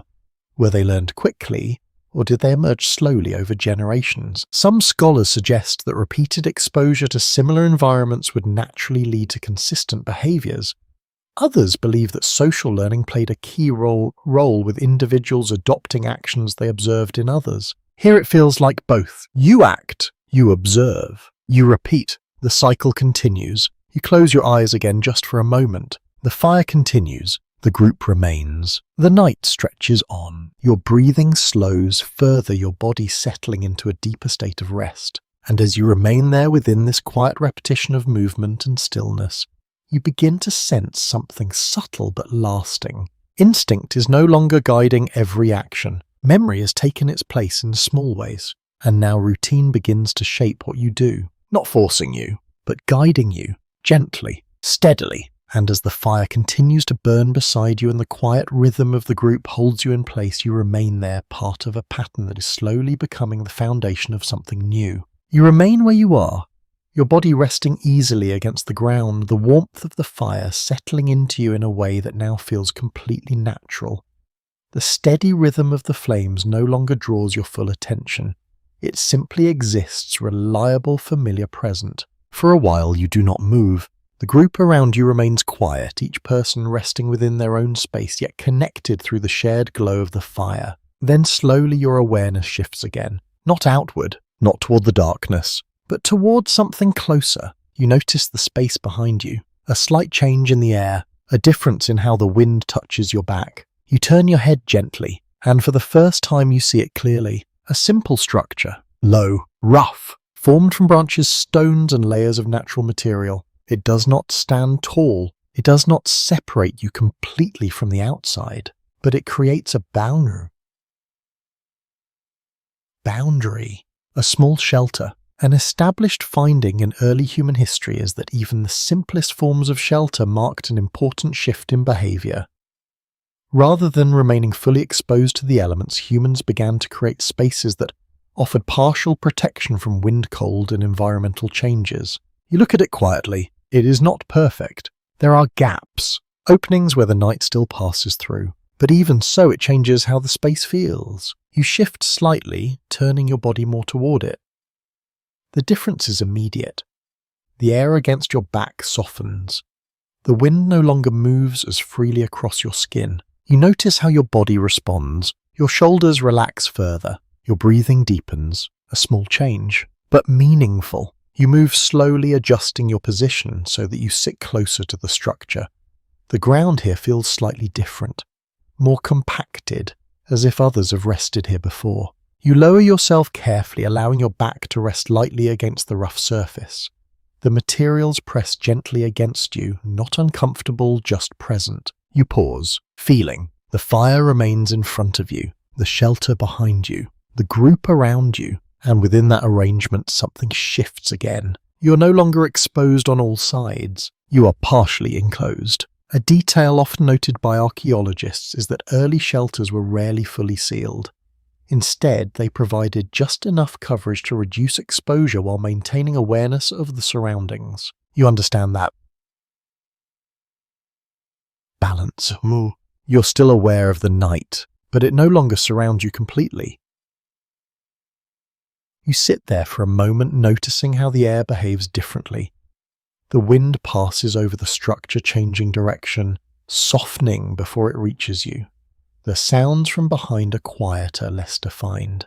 Your attention adjusts. You no longer need to monitor what is behind you as closely. That space has been reduced. You might wonder how this small change influences the way the mind works. Does having a boundary allow for deeper rest? Or does it simply shift attention elsewhere? Some researchers suggest that even minimal shelter could significantly reduce stress, allowing early humans to relax more fully. Others propose that the psychological effect of having a defined space may have been just as important as the physical protection. You feel that effect now. Your body settles further. Your muscles release more completely. You lean back slightly, allowing the structure to support more of your weight. It holds you not firmly, but enough to change how you sit, enough to change how you rest. The fire continues its steady glow before you, its light now reflecting differently against the shelter. The surface behind you catches the flicker, creating softer shadows that move in a slower, more contained way. You watch this for a moment. The difference is subtle, but clear. The space feels smaller, not confined, but defined. A lesser discussed observation from early human sites is that repeated use of the same sheltered areas may have led to a sense of place locations that were recognized and returned to, rather than constantly abandoned. You begin to feel that sense of place forming. This is not just a moment, it is a location, a space you could return to. The idea settles quietly within you. You glance toward the others again. Some remain closer to the open fire, while others have shifted slightly towards similar structures or natural barriers. Each person finds their own balance between openness and protection. No one moves with urgent. No one seems uncertain. The choices feel natural, guided by comfort. You might notice how this begins to change your awareness once more, before your attention stretched across the entire landscape. Then it narrowed to the fire. Then it expanded to include the group. Now it settles within a defined space. Your space. You do not need to monitor everything beyond it. You trust the boundaries. You trust the group. You trust the fire. A commonly accepted view among researchers is that the development of shelter contributed to a gradual shift away from constant environmental awareness toward more localized attention. This allowed humans to focus more on immediate surroundings rather than distant threats. You feel that narrowing now. Your attention rests within the circle formed by fire, shelter, and group. Beyond that, the night continues, but it no longer holds the same weight. You close your eyes again this time, allowing your body to rest more fully against the structure behind you. The support changes everything. Your muscles no longer need to hold you upright in the same way. You relax more deeply. The fire continues. The group remains. The shelter holds. And within this arrangement, something important becomes clear. You are no longer simply existing within the environment. You are shaping it, even in small ways. A place to sit, a barrier against the wind, a structure that changes how the air moves. These changes are quiet, but lasting. You might begin to sense how this could lead to something larger.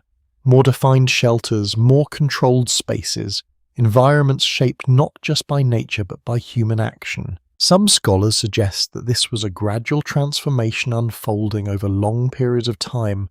Others believe that even these early steps carried significant consequences for how humans lived and thought. Here it feels like a beginning. You remain there resting against the structure, the fire glowing softly before you, the group surrounding you in quiet presence. And as you settle deeper into this small defined space, you begin to understand something subtle but powerful. With each boundary you create, the world becomes less overwhelming, less demanding, more manageable. And in that change, your instincts no longer need to stretch as far as they once did. They begin to quiet, just a little more. You remain resting against the shelter, your back supported, your body no longer holding itself upright with quiet effort. The difference is subtle but unmistakable. The ground beneath you feels more stable. The air feels softer. The space feels contained. The fire continues to glow in front of you, steady and calm, its light now part of the environment rather than something you must watch. For a while, nothing asks for your attention, and in that absence, something new begins to happen. Your awareness turns inward, not sharply, not suddenly, but gradually. You notice your breathing first, slow, even, no longer shaped by listening or reacting. Then you notice the weight of your body, how it settles into the ground, how the shelter behind you supports your back without effort. The sensation is quiet, almost unremarkable, and yet it draws your attention more than anything outside of you. You are no longer scanning the environment. You are noticing yourself within it. A perspective often explored in cognitive evolution suggests that as external pressures decreased, the human mind gained more capacity for internal awareness. With fewer immediate threats, attention could shift inward, allowing reflection, memory, and imagination to begin taking shape. You feel that shift now. You close your eyes, not because you must, but because you can. The fire continues. The group remains. The shelter holds. You do not need to confirm it. You trust it. And in that trust, your attention drifts further inward. You begin to notice small sensations that were once overshadowed by the need to remain alert. The way your hands rest against your legs. The warmth that lingers across your skin. The slow rise and fall of your chest. Each detail is quiet, but clear. You might wonder if early humans experienced this kind of awareness often, or if it was rare, limited to moments of safety like this one. Some researchers suggest that such inward attention may have been brief at first, emerging only when conditions allowed. Others believe it became more common over time, shaping how humans began to think and experience themselves. Here it feels natural, as if it has always been waiting. You open your eyes slightly, just enough to see the fire again. The flames move as they always have, steady and predictable, but your relationship to them has changed. You are not watching them. You are aware of them. There is a difference, a subtle but important one. A lesser-known observation from studies of attention is that as familiarity increases, the brain shifts from active monitoring to passive awareness. What once required effort becomes background, allowing focus to move elsewhere. You feel that now. The fire remains part of your awareness, but it no longer occupies your focus. Your attention returns inward. You notice how your thoughts begin to form. Not quickly, not as words at first, but as impressions, faint images, moments that linger. You remember the sound of the wind earlier, the feeling of the ground beneath your feet, the way the stone changed in your hand. These memories do not pull you away from the present. They exist alongside it, gently. You might notice how this differs from instinct. Instinct responds to what is happening now. Memory allows you to hold what has already happened, and as memory grows, it begins to influence what you do next. A recurring idea in evolutionary studies is that the development of memory allowed humans to move beyond immediate reaction, shaping behavior based on past experience rather than only present conditions. You sense that connection forming, not fully, but enough. You shift slightly, adjusting your position again, your body responding to comfort rather than necessity. The movement is slow, unhurried, guided by how you feel rather than what you need to do. You settle again. Still, your eyes close once more. This time your awareness drifts even deeper. The sounds of the fire soften. The presence of the group becomes a quiet background. The shelter behind you remains steady. Everything continues without your attention.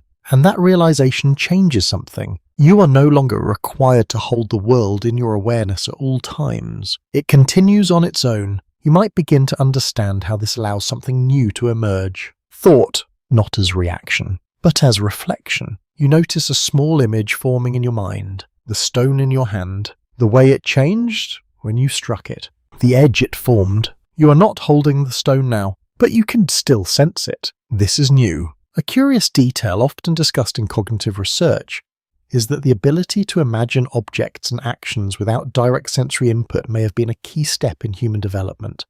It allowed planning, anticipation, and creativity to emerge. You feel the beginning of that ability now, faint but present. You open your eyes again, slowly returning to the fire, the shelter, the group.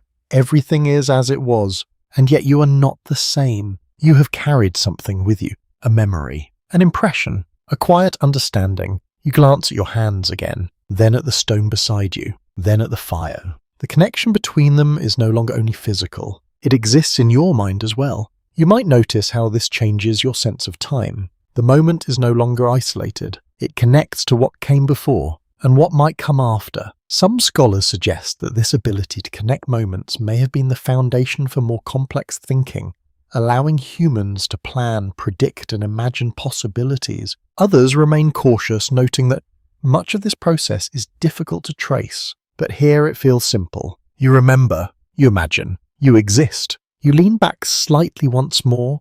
Your body fully supported your awareness, calm and steady.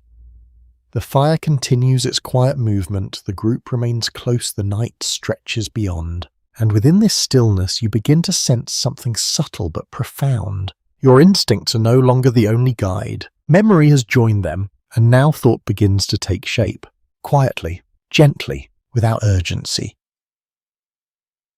And as you remain there resting within this growing inner awareness, you begin to understand that this shift from sensing the world to reflecting on it will slowly change everything. Not all at once, but step by step, moment by moment, thought by thought. You remain in that quiet balance. Your body supported your awareness, no longer pulled outward by every small change in the night.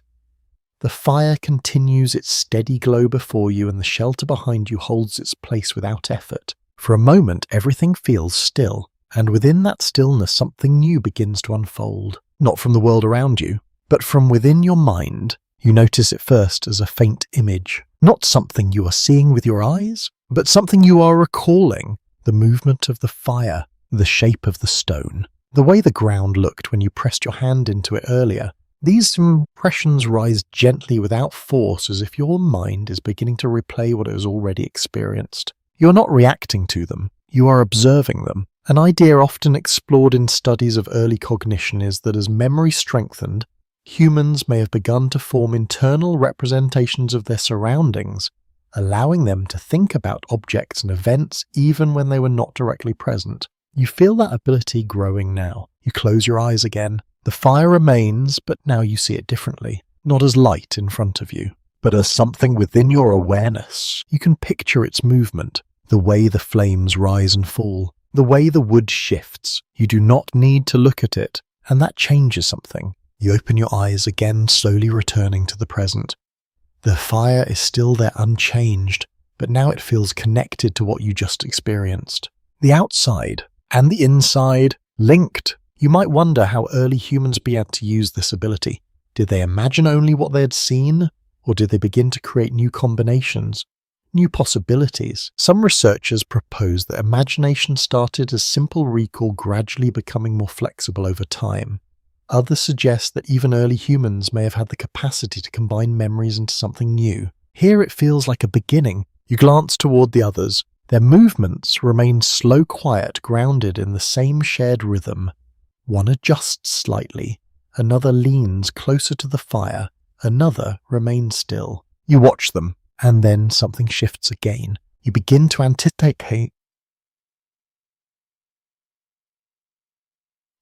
You notice how one person moves their hand toward a piece of wood, and before they complete the motion, you sense what will happen next. They will place it in the fire, you already know, and then they do, exactly as expected. This is new. You are not only observing, you are predicting. A detail sometimes highlighted in cognitive research is that the ability to anticipate outcomes based on past experience marks an important step in mental development. It allows individuals to prepare for events before they occur. You feel that process unfolding now. You watch the fire again. A piece of wood shifts slightly. You sense that it will fall inward, and then it does. The flames respond. You expected it, not in words, but in feeling. You lean forward slightly, drawn into this quiet understanding. Your attention sharpens, not with tension, but with curiosity. You look at the stone beside you. You imagine how it would feel in your hand. Then you reach for it. The movement follows the image, smooth, unforced. A lesser discussed observation in early human studies is that imagination may have helped guide action, allowing individuals to mentally simulate movements before performing them. You experience that now. You turn the stone slowly. You imagine striking to hope. No, I don't like it. Then you do. The action feels aligned with what you sensed before. You pause, observing the result. Then you imagine adjusting your grip. And again you follow through. The connection becomes clearer. Thought, then action. You might notice how this changes your relationship with the world. Before you responded to what happened. Now you begin to shape what will happen. Not completely, but partially. A commonly held view among researchers is that this emerging ability to imagine and anticipate allowed humans to plan more effectively, reducing reliance on immediate instinct. You feel that shift. Instinct still guides you, but it is no longer alone. You sit back again, letting the stone rest beside you. Your body returns to its relaxed position, the warmth of the fire reaching you steadily. Your awareness settles, but something remains active. Your mind continues to move. Quietly, you notice how images appear more easily now. The fire, the ground, the shapes of the others. They rise and fall within your awareness, not pulling you away from the present, but existing alongside it. You might begin to sense how this could lead to something more. Stories, not yet spoken, but imagined. A point occasionally raised in discussions of early human culture is that imagination may have laid the foundation for storytelling, allowing experiences to be shared and remembered beyond the immediate moment. You feel the earliest trace of that now. A simple sequence. The fire, the stone, the movement. They connect, not just in memory, but in possibility. You glance toward the others again. You imagine their movements before they happen. Sometimes you are right, sometimes not, but the attempt itself changes how you see them. They are no longer only part of the environment. They are part of a shared pattern, one that you are beginning to understand. You might notice how this awareness brings a different kind of calm, not the calm of rest, but the calm of understanding. The world feels less uncertain, less unpredictable, because you can sense what might come next. You lean back once more, allowing your body to settle fully against the shelter. The fire continues its steady rhythm. The group remains close, the night stretches quietly beyond. And within this space you begin to understand something subtle but powerful. You are no longer only living in the present. You're beginning to move between moments, remembering what has been, sensing what may come, imagining what could be. And as you rest there held between firelight and shadows, between stillness and thought, you begin to feel the quiet emergence of something that will shape the future in ways you cannot yet fully see. Imagination. You rest in that quiet space, your body supported, your mind gently active, moving between what you see and what you can now begin to imagine. The fire continues its steady glow, and the presence of others remains calm and reassuring. For a while, everything feels balanced. Then slowly something begins to change again. Not in the fire, not in the group, but in the way the world around you is used. You notice it in the ground, small marks, not random, not accidental, but repeated. The same area pressed down again and again, the same paths traced lightly across the earth, the same spaces cleared, maintained, returned to. You look more closely. These are not just traces of movement. They are signs of staying. A widely accepted development in human history is the gradual transition from purely mobile hunter-gatherer lifestyles to more settled forms of living, especially as humans began to manage food sources more deliberately. This shift would later lead to agriculture, one of the most significant transformations in human life. You begin to sense the earliest version of that change. Not full settlement, but something closer. You glance around the space near the fire, the shelter behind you, the repeated marks on the ground, the way the group gathers in the same place. This is not random. It is chosen and repeated. You shift slightly, pressing your hand into the ground beside you. The soil feels firm, shaped by many small actions over time. You can feel where others have sat, where they have moved, where they have returned again and again. You are not just passing through this place. You are using it. A detail often highlighted in archaeological findings is that repeated use of a location can leave lasting physical traces even when structures are simple or temporary. Over time, these places become recognizable, even meaningful. You feel that recognition now. This space holds memory, not just yours, but shared. You look toward the others again. Their movements remain calm, but now you notice something new. They do not move randomly through the space. They follow paths. They sit in familiar positions. They reach for objects in places where those objects have been before. There is order here, quiet, unspoken, but present. You might wonder how this kind of organization begins. Does it come from deliberate planning, or does it emerge naturally through repetition? Some researchers suggest that patterns of use gradually create structure without conscious design. Others believe that even early humans may have made simple decisions about where to sit, where to place tools, where to rest. Here it feels like both. You reach for the stone again, not searching for it, but knowing where it is. Your hand moves directly to it, as if guided by memory rather than sight. You pick it up, turn it once, then set it down again in nearly the same place. Without thinking, the action feels right. A lesser-known insight from studies of early settlements is that objects often remained in consistent locations, making them easier to find and use. This reduced effort and allowed for smoother daily activity. You begin to understand that. The world becomes easier to move through when things stay where you expect them to be. You glance toward the fire. The wood is arranged in a way that feels familiar, not identical to before, but similar. You notice how new pieces are added in ways that follow earlier patterns. The structure of the fire remains consistent even as it changes. This consistency creates something new, reliability. You might notice how this affects your body. You no longer need to observe every detail to understand what is happening. You already know, not everything, but enough. A commonly discussed idea in human development is that as environments become more predictable, the brain begins to rely less on immediate sensory input and more on stored knowledge. This allows for more efficient behavior and less constant effort. You feel that efficient now. Your movements are smoother, your attention lighter. You are not working to understand the space, you are living within it. You lean back slightly, your body settling once more against the shelter.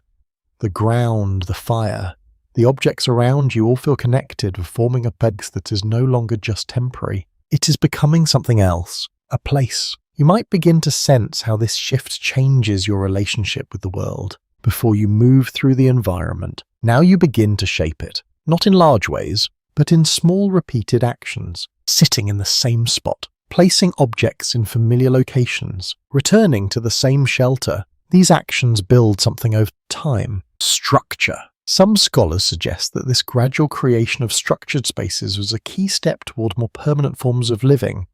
Others note that even temporary structures could carry meaning, influencing behavior in lasting ways. If you feel that meaning now, this place matters. This matters, not because it is fixed, but because it is used repeatedly. You glance toward the others again. Their movements continue to follow the same quiet patterns. Each person contributes to the structure without needing to speak. The group shapes the space together. You might notice how this shared structure reduces uncertainty even further. You do not need to search for where to sit. You do not need to decide where to place your tools. You feel it. You do not need to question where you belong in this moment. You are already within it. This creates a deeper kind of calm, not just from safety, but from familiarity. You close your eyes, briefly allowing that calm to settle fully. The fire continues, the group remains, the space holds its shape. Everything continues without needing your constant attention, and within that something becomes clear. The world is no longer entirely unpredictable. Parts of it are becoming stable, and in that stability your instincts do not need to reach as far as they once did. They begin to quiet further, making room for memory, for thought, for something slower. You open your eyes again, looking around the space that now feels familiar, almost known. And as you sit there within this early form of structure and repetition, you begin to understand something subtle but powerful. When the world becomes more predictable, the mind changes with it, and that change is only just beginning. You remain within this quiet, familiar space, your body resting easily, your awareness no longer pulled outward by uncertainty. The fire continues its steady glow. The shelter supports you, and the ground beneath you carries the subtle traces of repeated use. Everything feels known, not completely, but enough. And within that sense of familiarity, something else begins to emerge. You notice it when your hand moves toward the stone again, not searching, not exploring, but reaching, as if you already expect it to be there. And it is. You pick it up without hesitation, turn it once, then rest it again beside you. The movement is small, but it carries a new quality. Expectation. A widely recognized development in early human societies is the gradual emergence of ownership, or at least a sense of personal association with objects. Tools, resources, and spaces began to be linked with individuals or groups, shaping how people interacted with their environment. You feel the beginning of that now. The stone is not just an object. It is something you made, something you remember, something you return to. You look at it again, then at your hands, then at the ground where it rests. The connection feels quiet, but real. You might wonder how early humans understood this idea. Did they think of objects as belonging to them, or simply as things they used? Some researchers suggest that early forms of ownership were fluid, based on use and proximity rather than strict control.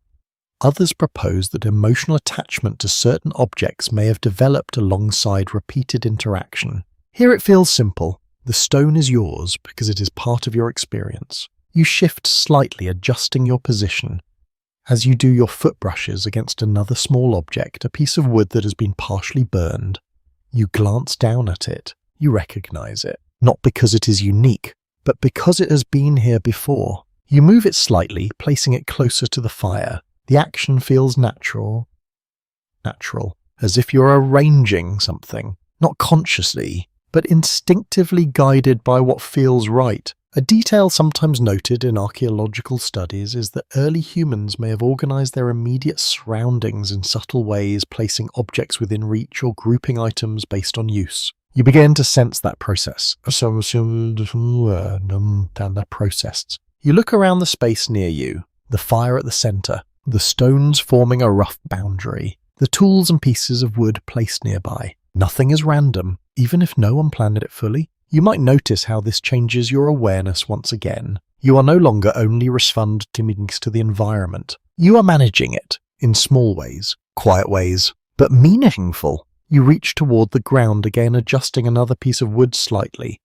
It rolls into a more stable position closer to where it will be needed later. You do not think about the future in clear terms, but you sense it. The wood will be used. The fire will need it. You are preparing. A perspective often discussed in human development is that as people began to anticipate future needs, behavior shifted from immediate reaction to preparation.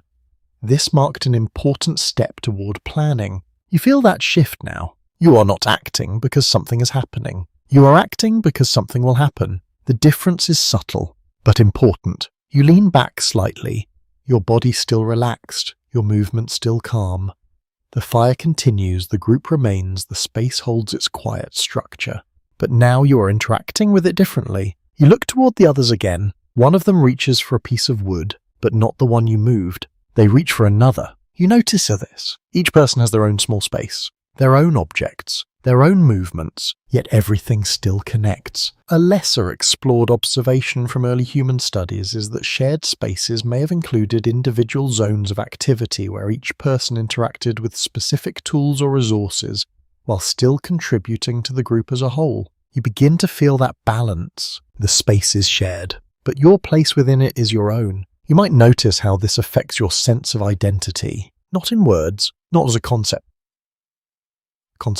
but as a feeling. You are part of the group, but you are also separate. You have your stone, your place near the fire, your position against the shelter. These small distinctions begin to matter. You glance down at your hands again, then at the stone, then at the space around you. The connections feel clearer. You exist within the group, but you also carry your own experience. Some scholars suggest that this balance between individual and group identity may have been a key step in human social development.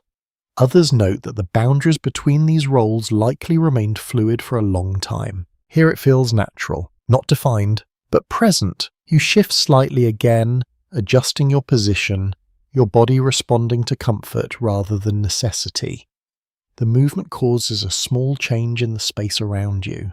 A piece of wood rolls slightly. The ground shifts beneath your weight. The fire responds subtly as the air moves. Everything is connected. Your actions influence the space. The space influences you. You might begin to understand how this leads to something larger. A world that is not only experienced, but shaped, bit by bit, action by action. You rest your hands again, allowing them to settle comfortably. The stone remains beside you. The fire continues its steady glow. The group remains quiet. And within this calm, structured space, something becomes clear. You are no longer simply adapting to the environment. You are beginning to organize it, to prepare within it, to claim small parts of it as your own. And with each of these changes, your instincts no longer need to guide every moment. They begin to step back, just slightly, making room for memory, for planning, for something slower and more deliberate. You sit there within this early sense of ownership and preparation, the fire warm before you, the shelter steady behind you, the group quietly present. And as the night continues around you, you begin to understand that this shift, small as it seems, will carry forward, growing, expanding, until the world itself begins to change in response. You remain within this quiet, structured space, your body at ease, your awareness no longer stretched across the unknown. The fire continues its gentle movement, the shelter supports you, and the objects around you rest in places that now feel expected.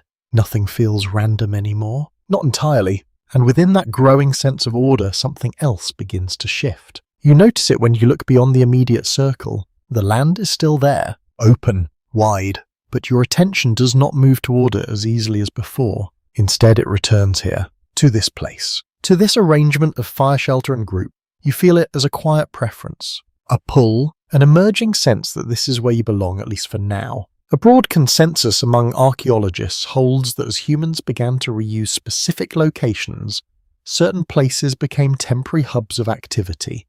These were not permanent settlements yet, but they marked a change from constant movement to repeated return. You feel that tendency now, not as a decision, but as a feeling. You could move, you know that. The open land still invites movement, still stretches beyond your sight, but you remain. You choose stillness. You glance toward the others. They remain close as well. Each person settled into their place, their movements small and unhurried. No one seems ready to leave. No one shifts toward the distant dark. The group holds together, not tightly, but consistently. You might wonder what keeps you here. Is it the warmth of the fire, the presence of others, or something less visible? Some researchers propose that repeated return to the same location creates a sense of familiarity that encourages staying longer each time. Others suggest that the benefits of shared space, such as safety and efficiency, naturally reduce the need to move. Here it feels like both. The fire offers warmth. The group offers awareness. The space offers familiarity. You lean forward slightly, reaching toward the ground. Your hand moves without searching, finding the same area where you placed the wood earlier. The piece remains there just as you left it. You pick it up, turn it once, then set it down again. The action feels almost automatic. You are maintaining the space. A small but telling observation from early habitation sites is that people often engaged in subtle acts of maintenance, adjusting objects, clearing areas, and keeping certain spaces usable over time. You begin to sense that role, not as work, but as continuation. You're not just using this place, you are caring for it. You look toward the fire. The arrangement of wood still follows a pattern. You reach forward, adjusting one piece slightly, placing it in a position that feels more stable. The flames respond. Steady, predictable. You sit back again, satisfied. You might notice how this changes your relationship with the space. It is no longer something you pass through. It is something you maintain, something you return to, something that holds your actions within it. A perspective often discussed in human development is that the act of maintaining a space may have been one of the earliest steps toward creating environments that support long-term living. You feel that possibility now, not fully formed,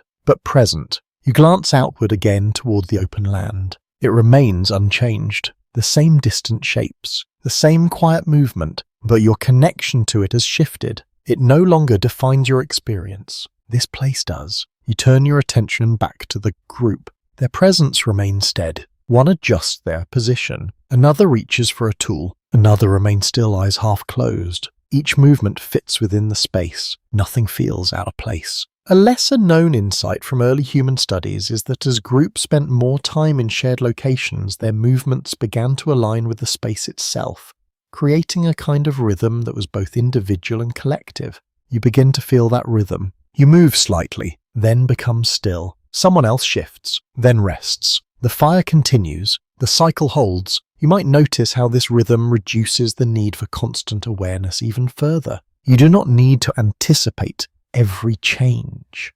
The space itself guides behavior. The group supports it. You are part of that flow. You lower your gaze, looking at the ground around you. The marks, the objects, the slight variations in texture all tell a quiet story of repeated use. This place has history, not written, not spoken, but present. You might begin to sense how this leads to something deeper. Attachment, not just to objects, but to place. Some scholars suggest that early forms of attachment to specific locations may have played a role in the development of more permanent settlements.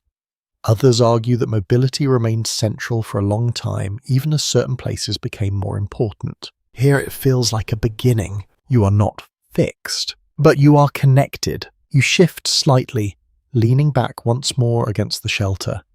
The structure holds you, the fire warms you, the group surrounds you. Everything aligns. You close your eyes briefly. The space remains. Even without your attention, you do not need to hold it together. It exists. You open your eyes again, slowly looking around once more. The fire, the shelter, the group, the ground shaped by repeated movement. This is no longer just a moment. It is a place. And as you sit there within this early sense of belonging, you begin to understand something subtle but powerful. When a place becomes familiar, when it holds memory and meaning, your instincts no longer need to guide you through every step.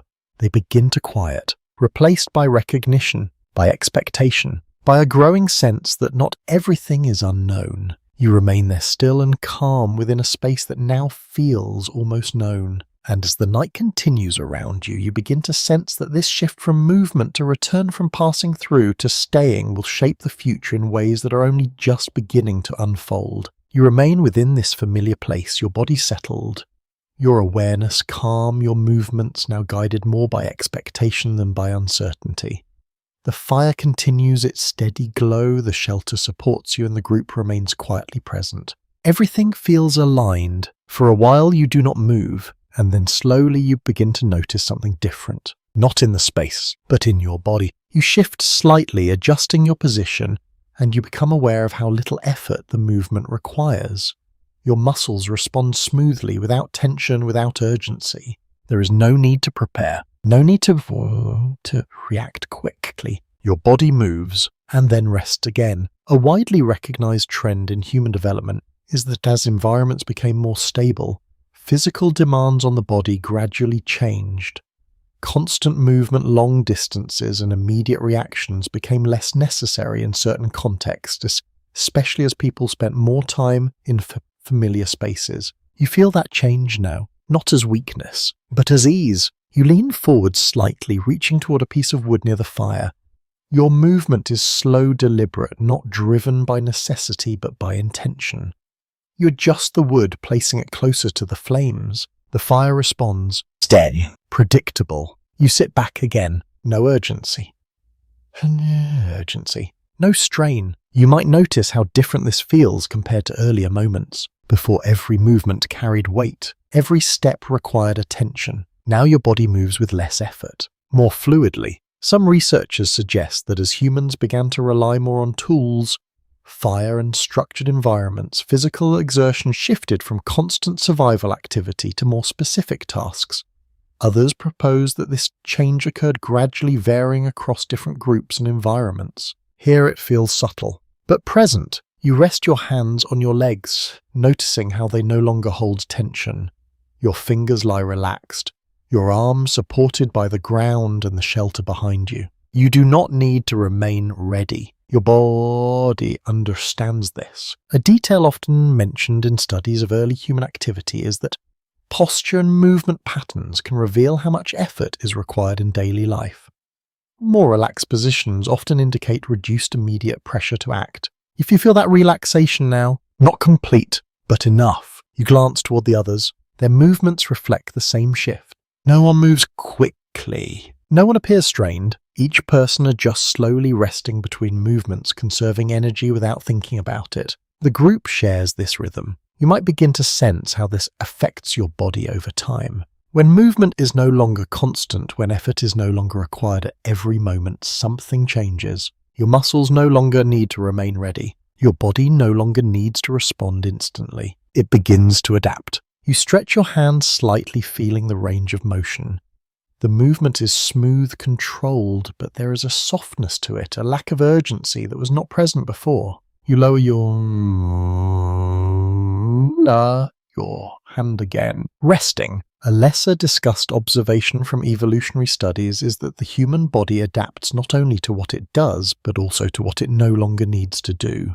Reduced demands can lead to changes in strength, endurance, and response over time. You begin to understand that idea, not through analysis, but through feeling. You're not moving as much. You are not reacting as quickly, and your body reflects that. You glance toward the fire again. Its movement remains steady, reliable. You do not need to adjust it constantly. You trust it. That trust allows your body to remain still. You might notice how this stillness extends beyond your body into your awareness. Your attention is no longer pulled into movement. It rests, settles. You close your eyes briefly. The warmth remains. The group remains. The space remains. Nothing requires your action, and that absence of demand allows your body to soften even further. You might wonder how this gradual reduction in physical demand influences human development over time. Some scholars suggest that as physical strain decreased in certain environments, energy could be redirected toward other functions such as brain activity and social interaction. Others note that this shift likely occurred unevenly depending on conditions. Here it feels simple. You're using less effort, and something else is growing. You open your eyes again, looking at your hands. They appear the same, but they feel different, less tense, less prepared, more at rest. You reach for the stone again, lifting it slowly. The movement is controlled but not urgent. You turn it once, then place it down again. Even this action feels lighter. You are not testing it, not shaping it, just interacting with it. The difference is subtle, but clear. You might notice how your relationship with action itself has changed. Before, action was necessary. Now it is optional. You act when you choose, and that choice changes everything. A commonly discussed idea in human development is that as survival becomes less immediate behavior, shifts from reactive to selective. Actions are no longer driven solely by necessity, but by intention. You feel that shift now. You are not reacting, you are choosing. You lean back once more, your body fully supported, your awareness calm. The fire continues its steady glow. The group remains close, the shelter holds. Everything continues without requiring you, and within that something becomes clear. Your body is adapting to this new way of living, not all at once, but gradually. With each moment of stillness, with each action that is no longer required, your instincts no longer need to drive constant movement. They begin to quiet, making space for rest, for thought, for something slower.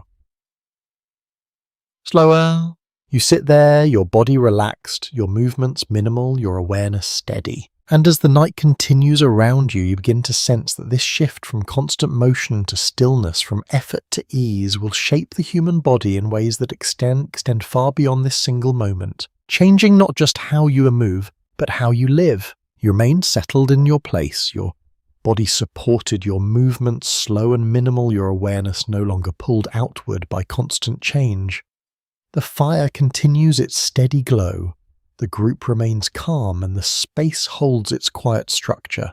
Everything feels stable, predictable, and within that stability something else begins to change. You notice it not in the world around you, but in how you respond to it. A faint sound drifts in from beyond the edge of the firelight. It is soft, distant. You hear it, but your body does not react. You do not turn immediately. You do not prepare to move. You simply notice. And then slowly your attention returns to where you are. This is different. Earlier, even the smallest sound would have shaped your awareness, pulling your attention outward, sharpening your senses, preparing your body. Now the sound exists, but it does not control you. A well-recognized shift in human behavior is the gradual transition from immediate response to delayed or selective reaction. As environments become more secure, not every stimulus requires action, allowing the mind to filter what truly matters. You feel that filtering now. The sound is still there, but it fades into the background. You glance briefly toward the darkness, just enough to acknowledge it. Then you return your gaze to the fire. The flames move steadily. The wood settles. Nothing urgent, nothing demanding. You might wonder how this change affects the experience of fear. Does fear disappear when danger becomes less immediate, or does it change form? Some researchers suggest that as threats decreased in certain environments, fear became less tied to immediate physical danger and more connected to anticipation or imagination. Others propose that instinctive fear responses remained, but were triggered less frequently. Here it feels like a softening, not the absence of fear, but its quieting. You notice how your body no longer holds tension in the same way.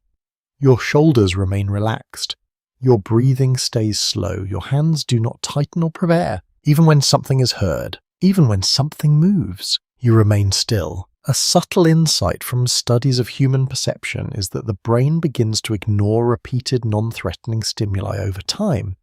This allows attention to focus on what is truly important rather than reacting to everything equally. You experience that now. The night continues. The sounds continue, but they no longer carry the same weight. You sit within the firelight, your awareness anchored here, your body at ease. You might notice how this changes your sense of the world beyond. The darkness is still vast, still unknown, but it no longer feels overwhelming. It feels distant, contained. You lean back slightly, allowing your body to rest even more fully.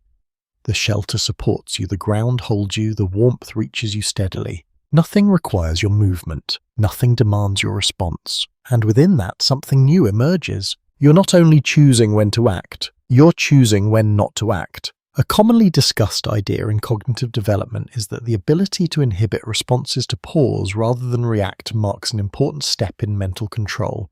It allows for more deliberate behavior and less automatic reaction. You feel that control now, not as effort, but as calm. You hear another faint sound, slightly different this time. You notice it. You pause, and then you let it pass. You do not follow it. You do not investigate. You remain. This is new. You might begin to sense how this changes your experience of uncertainty. Before, uncertainty demanded action. Now it can exist without response. Some scholars suggest that this shift may have been a key part of human adaptation, allowing individuals to conserve energy and avoid unnecessary risk.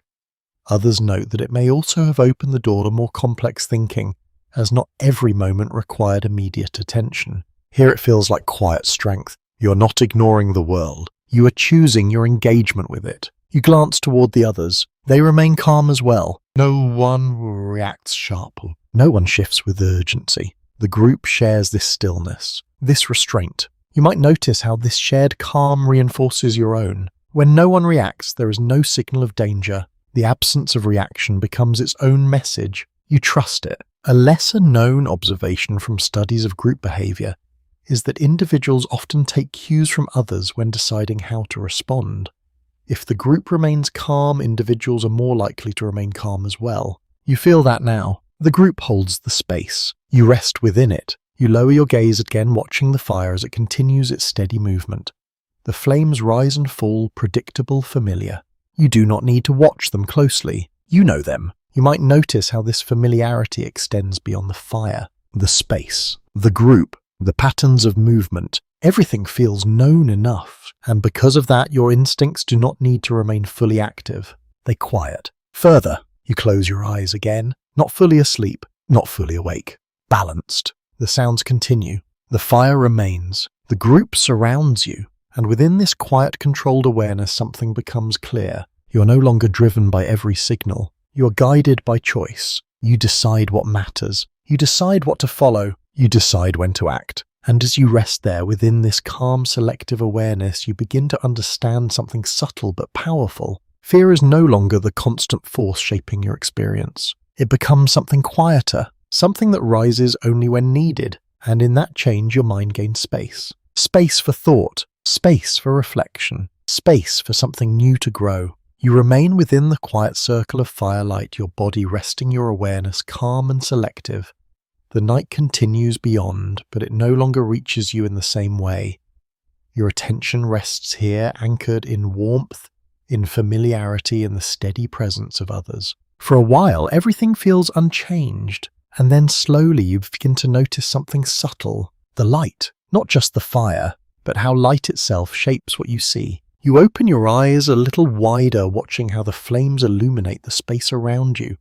The ground near the fire is clear, detailed, easy to understand. Each stone, each mark, each small object stands out. Beyond that, the world fades. Edges soften. Shapes blur. Your attention follows the light naturally. It stays where visibility is strongest. A well-established observation in human behavior is that vision tends to dominate awareness when conditions allow it.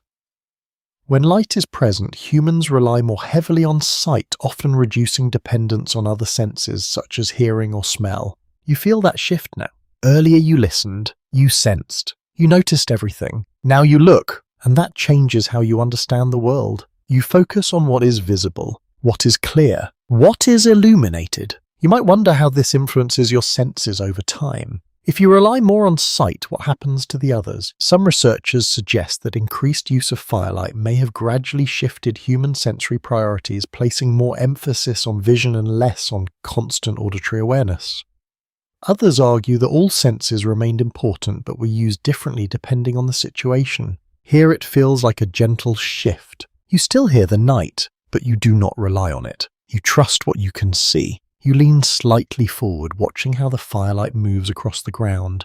The shadows shift, but they do so in a way that feels predictable, tied to the movement of the flames. You understand these shadows. They no longer confuse you. A lesser-known detail from early human environments is that repeated exposure to firelight may have helped individuals learn to interpret shifting shadows more easily, reducing uncertainty and confusion. You notice that now. A shadow moves. You know why? The fire shifts. The light changes. Nothing hidden, nothing unknown. You glance toward the others. Their faces, their hands, their movements are all visible within the firelight.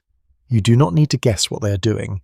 You can see it. This changes how you understand them. You rely less on subtle sound, less on indirect cues, more on what is directly visible. You might begin to sense how this influences communication. When you can see clearly, you do not need to listen as closely. When you can observe directly, you do not need to interpret as much. Some scholars suggest that increased reliance on visual cues may have contributed to the development of more complex gestures and expressions, eventually supporting the emergence of language. Others remain uncertain, noting that the relationship between light vision and communication is difficult to trace precisely. But here the effect feels clear. You see, and because you see, you understand more easily. You shift your gaze back to the fire. The flames move steadily, their light consistent enough to create a stable visual space. You do not need to adjust constantly.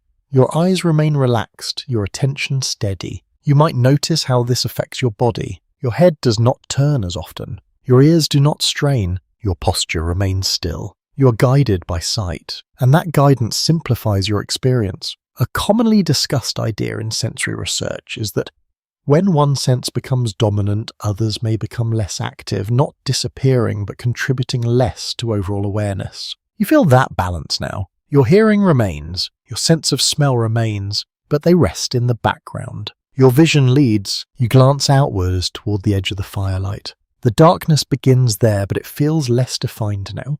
You do not try to see into it, you allow it to remain unclear. You stay within the light, within what you know. You might notice how this creates a boundary, not physical, but perceptual. What is visible becomes your world. What is not fades away. A subtle perspective from cognitive studies suggests that humans often limit their awareness to what can be clearly perceived, especially in stable environments. This reduces cognitive load and allows for more focused attention. You experience that now. You're not trying to understand everything. You're focusing on what is in front of you. You lower your gaze again, watching your hands in the firelight. The details are clear. The movements are easy to follow. You pick up the stone, briefly turning it in the light. You can see its edge, its shape, its surface. You do not need to feel it as much. You can see it. You place it down again. Satisfied, you might notice how this changes your interaction with objects. Before you relied on touch, on sensation. Now you rely on sight. You trust what you see. Some scholars suggest that this shift toward visual dominance may have influenced toolmaking, allowing for more precise shaping and refinement. Others note that touch remained essential, especially for fine control. Here both exist, but sight leads. You lean back once more, your body relaxed, your awareness calm. The fire continues, the group remains, the shelter holds. The world feels clearer, simpler, more defined, and within that clarity something becomes apparent. You're no longer using all your senses equally. You are prioritizing, choosing what to rely on, and in that choice your instincts begin to change, not disappearing, but adapting, shifting toward what is most useful in this new environment. You close your eyes briefly, the light fades, the sounds return more clearly. You open the again, the light returns, and with it the world sharpens once more. You remain there within the steady glow of the fire, your awareness guided by sight, your body at ease. And as the night continues around you, you begin to understand something subtle but powerful. When the environment changes, your senses change with it, and over time those changes reshape how you experience the world itself. You remain within the steady glow of the fire, your eyes relaxed, your attention guided by what you can see.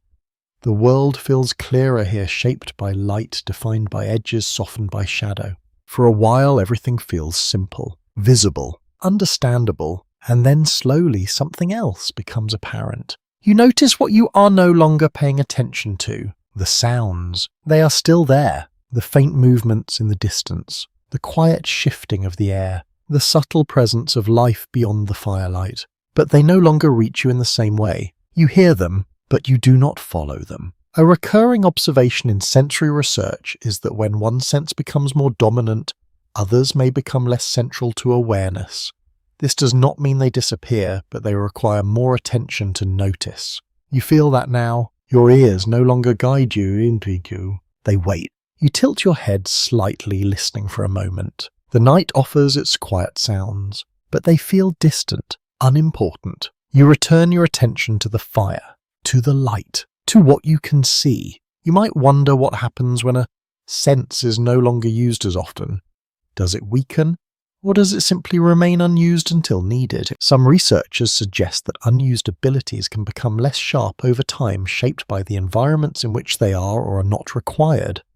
Others argue that the capacity remains even if it is not actively engaged. Here it feels like a quiet fading, not gone, but softer. You lean slightly forward, watching how the firelight reflects across the ground.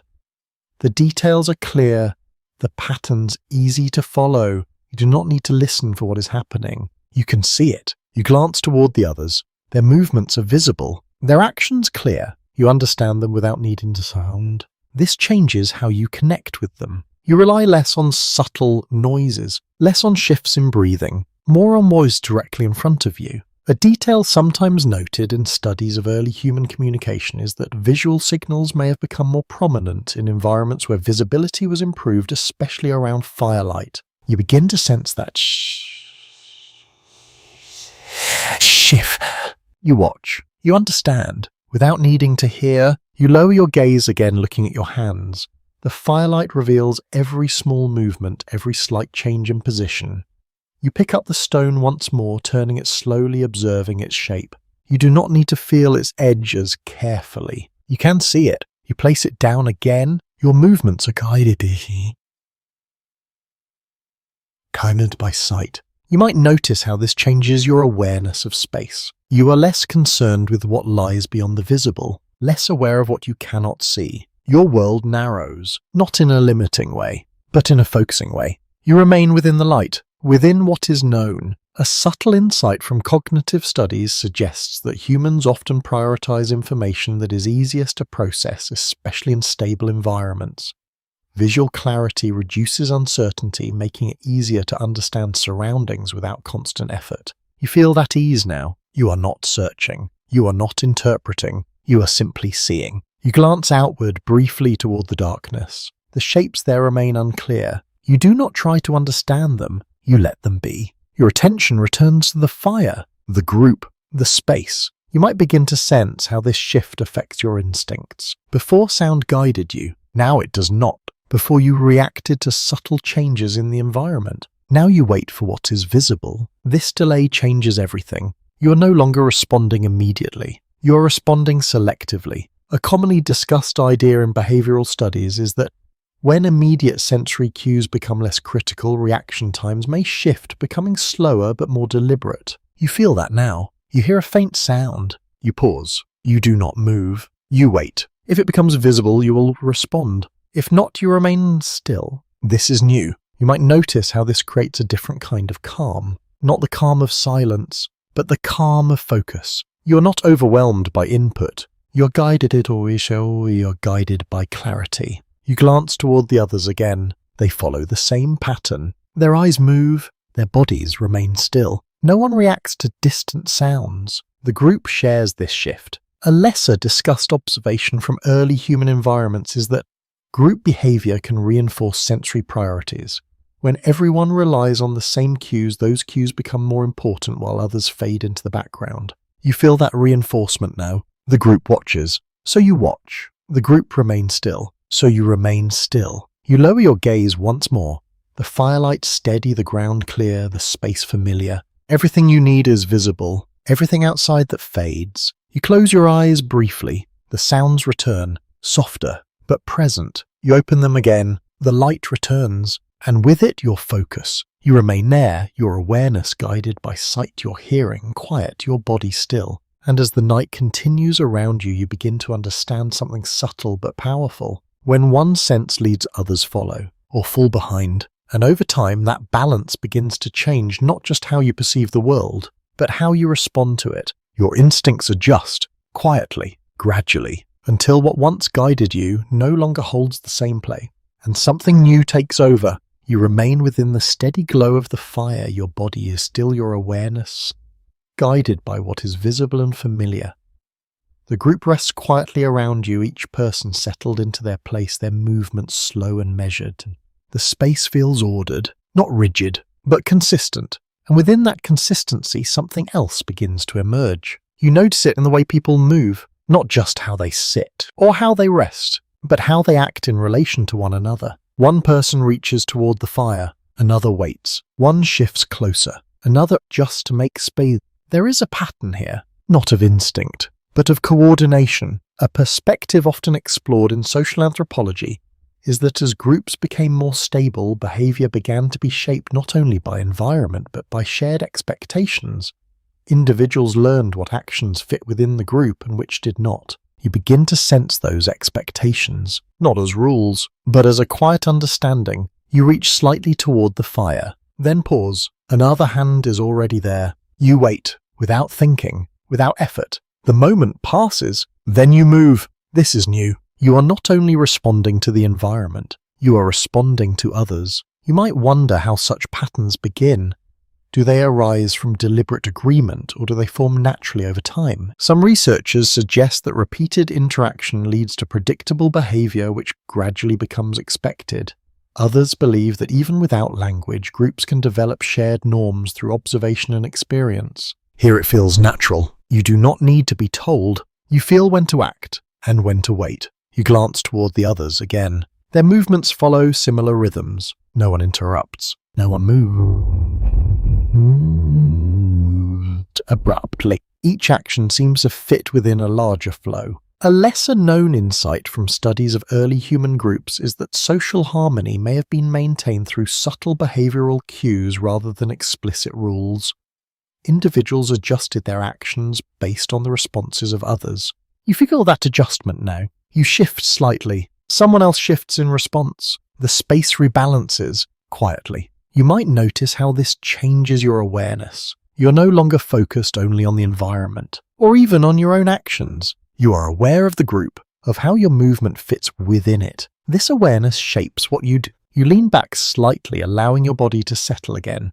The shelter supports you, the fire warms you, and the group holds its quiet rhythm. Nothing is forced. Everything flows. You might begin to sense how this leads to something deeper. Structure, not of space, but of behavior. A commonly discussed idea in human development is that social structures may have emerged long before formal systems shaped by repeated interactions and shared experiences. You feel the beginning of that now. You do not act randomly. You act in ways that fit. You glance toward the fire again. One person adjusts the wood, another watches, another waits. Each action follows the last, not identical, but connected. You might notice how this reduces uncertainty even further. You do not need to decide what to do in every moment. You follow the flow. You trust the pattern. This trust creates ease. A subtle observation from group behavior studies is that when individuals align with shared patterns, cognitive effort is reduced.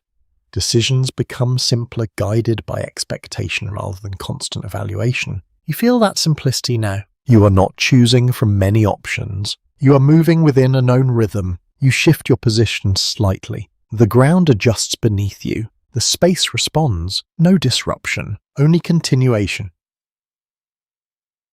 Continuation. You might wonder how this influences individuality. Does following the group limit personal action, or does it create stability that allows for other forms of expression? Some scholars suggest that early social structures balance both allowing individuals to act within a shared framework while still maintaining personal variation. Here it feels balanced. You are part of the group, but you are still yourself. You glance down at your hands again, then at the stone beside you, then at the fire. Your actions remain your own, but they fit within something larger. You might notice how this changes your sense of control. You are not controlling everything. You are participating, and that participation feels natural.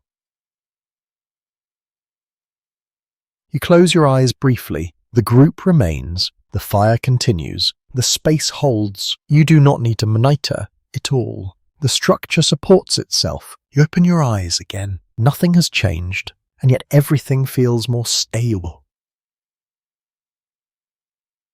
More predictable, more shared. You might begin to understand how this shapes behavior over time. When actions are guided by shared patterns, instinct becomes less dominant. Not gone, but quieter, replaced by expectation, by coordination, by an understanding of how to exist with others. You remain there within this quiet social structure, your body at ease, your awareness steady. And as the night continues around you, you begin to sense something subtle but powerful. The world is no longer something you face alone. It is something you navigate together, and in that shared experience your instincts begin to adapt once more, making space for something new, something shabab, not just by the environment, but by each other. You remain within the steady rhythm of the group, your body relaxed, your movements guided by familiarity, your awareness shaped by what you see and what you expect. The fire continues its quiet glow. The shelter supports you, and the space holds its gentle order. Everything feels stable, and within that stability, something else begins to take shape. You notice it in the way tasks are no longer carried only by your body. You glance toward the fire. The wood burns steadily, not because you're constantly adjusting it, but because it has been arranged in a way that continues to work. You notice the stones around it. They hold the heat. They contain the movement. They shape the fire's behavior without needing your attention. This is new. The environment itself is doing part of the work. A recurring insight from early human studies is that simple tools and structures often took over tasks that would otherwise require constant effort. Once arranged, they continued to function, reducing the need for direct involvement. You begin to understand that now. You're not maintaining the fire every moment. The arrangement maintains it for you. You lean slightly forward, observing how the flames interact with the wood. The structure you and the others have created guides the fire's movement, allowing it to burn steadily without constant adjustment. You sit back again. There is nothing to fix, nothing to correct. You might wonder how this changes your role. If the environment begins to handle some of the work, what happens to your attention? Some researchers suggest that as tools and structures take over repetitive tasks, the human mind becomes free to focus on other things.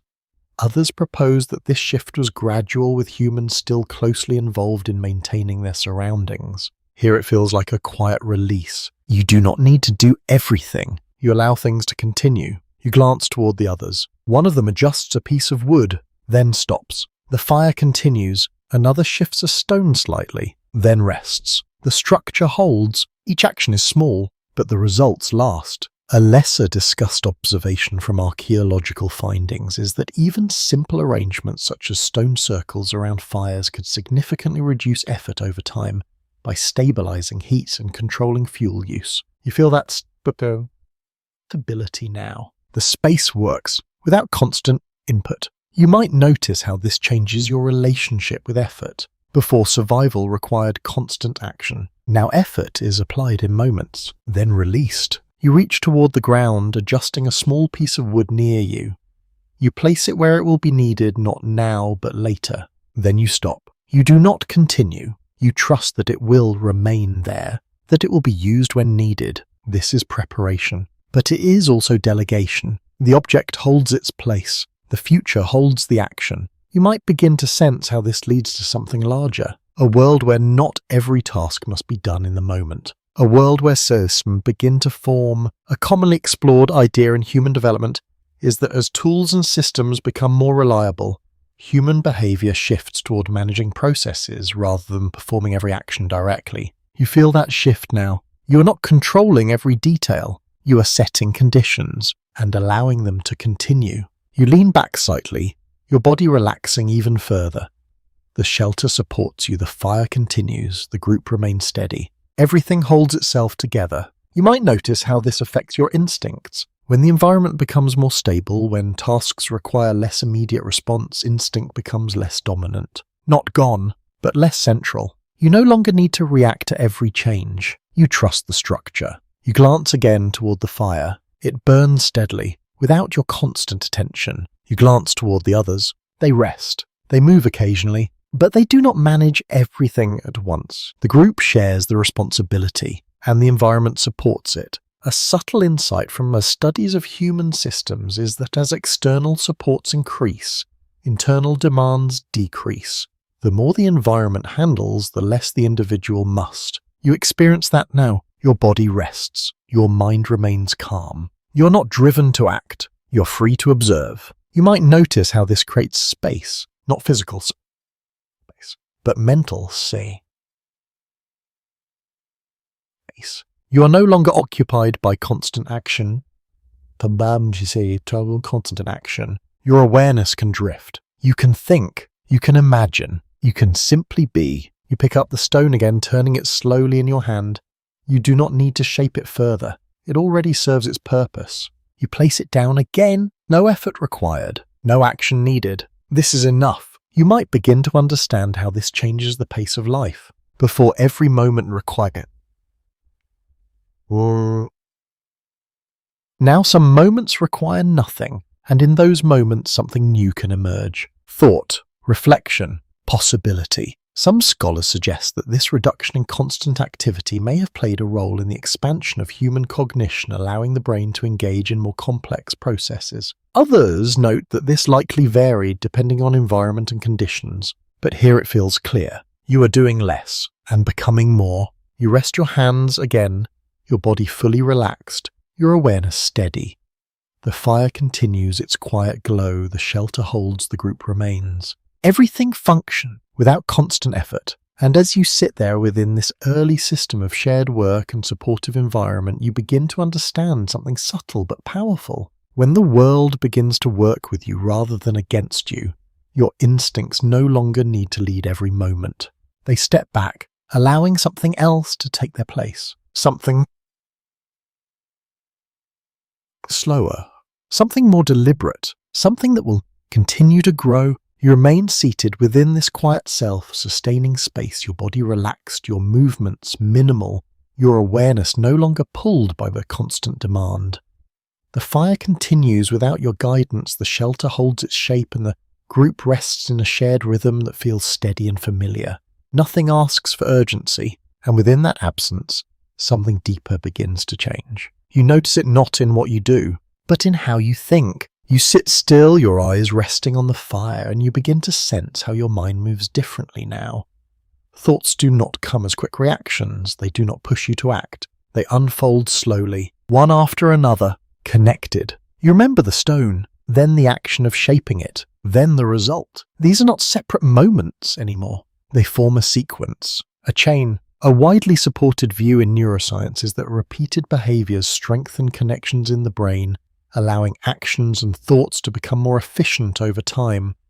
Patterns that are used often become easier to access, requiring less effort. You begin to feel that happening. The memory of shaping the stone comes more easily. The understanding of how to do it feels clearer. You do not need to rediscover it each time. It is already there. You pick up the stone again not to test it, but to confirm what you already know.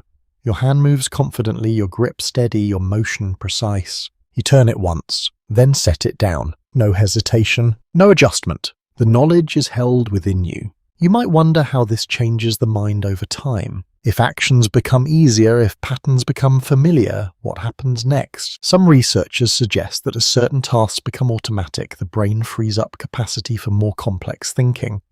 Others propose that this process builds layers of knowledge, allowing new ideas to emerge from existing patterns. Here it feels like quiet strengthening. You are not working harder, you are working less, but understanding more. You lean back slightly, your body still supported, your attention steady. The fire continues its rhythm. The group remains calm, the space holds its structure. Everything supports this change. You notice how your thoughts connect more easily now. The fire, the wood, the arrangement, the result. Each element links to the next. You can follow the sequence without effort. A lesser-known observation from cognitive studies is that the brain begins to organize information into networks, allowing related ideas to be accessed together rather than separately. You begin to sense that network forming, not as a structure you can see, but as a feeling of connection. You glance toward the others. Their movements reflect similar patterns. One adjusts the fire, another waits, another reaches for a tool. Each action fits within a sequence. You understand it, without needing explanation. You might notice how this changes your perception of time. Before each moment stood alone, now moments connect. One leads to another. You begin to anticipate not just immediate actions, but longer sequences. The fire will burn. The wood will shift. The group will rest. The night will pass. You do not need to see each step. You know the pattern. A commonly discussed idea in human cognition is that the ability to recognize and predict sequences allows for planning and foresight, moving beyond immediate reaction. You feel that ability growing now, not fully formed, but present. You reach toward the ground again, adjusting a piece of wood before it is needed. You do not wait for the fire to change. You act in advance. Then you stop. You trust the sequence. You might notice how this reduces uncertainty even further. You're no longer waiting for events, you are preparing for them. Some scholars suggest that this ability to plan may have been a key factor in human survival, allowing individuals to manage resources and anticipate challenges. Others note that it likely developed gradually influenced by many factors. Here it feels simple. You see the pattern, you act within it. You lean back again, your body relaxed, your awareness calm.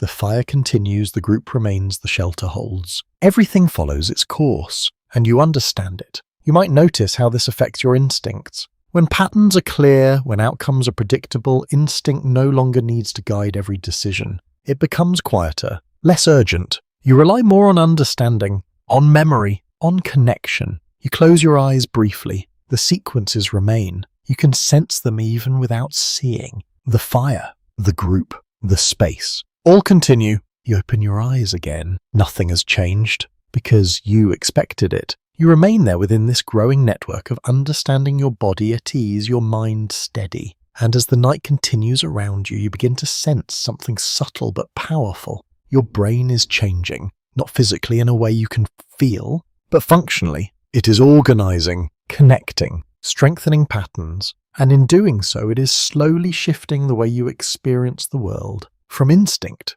to understanding, from reaction to anticipation. And as you sit there within this quiet transformation, you begin to understand that this change, though gradual, will shape everything that comes next. You remain within the calm structure of this space, your body at rest, your thoughts moving in slow, connected patterns.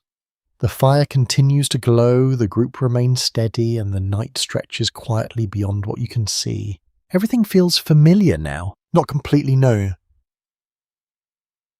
but understood enough, and within that understanding something else begins to reveal itself. You notice it when your attention drifts, not outward, not inward, but somewhere in between. A sudden sound breaks faintly from the distance. You hear it, your body registers it, and for a brief moment something stirs, a small tightening, a subtle shift in your posture. Your awareness sharpens, then just as quickly it softens again. You remain where you are. This is different. Earlier that sound would have shaped everything. It would have pulled your attention outward, prepared your body to move. Now it passes. A widely accepted idea in human evolution is that instinctive responses do not disappear over time, but can become less dominant as environments change and new behaviors develop. You feel that clearly. The instinct is still there. It rises, then fades. You did not choose it, but you did not follow it either. You remain still, your breathing steady. Your body relaxed, the fire continues,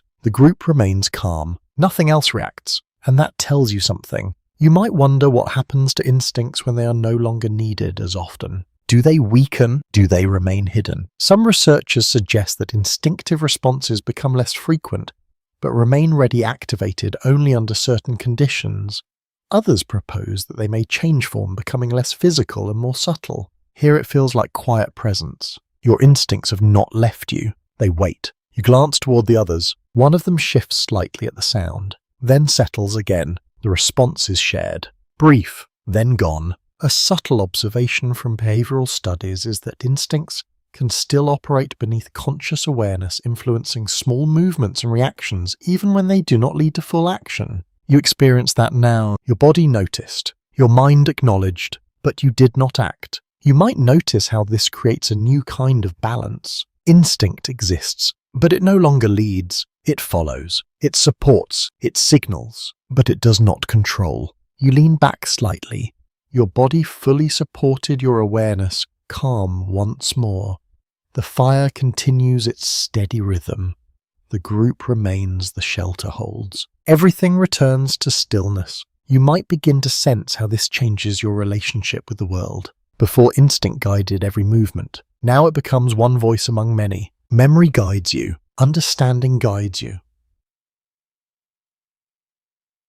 The group supports you. The environment stabilizes you. Instinct remains, but quieter. A lesser discussed idea in evolutionary studies is that as new cognitive processes develop, older systems do not disappear but become integrated into a more complex whole. You feel that integration now. Your body still knows how to react. Your mind chooses when to respond. You glance toward the fire again. Its movement remains predictable. You trust it. You glance toward the group. Their presence remains steady. You trust them. You glance briefly toward the darkness. You do not need to understand it fully.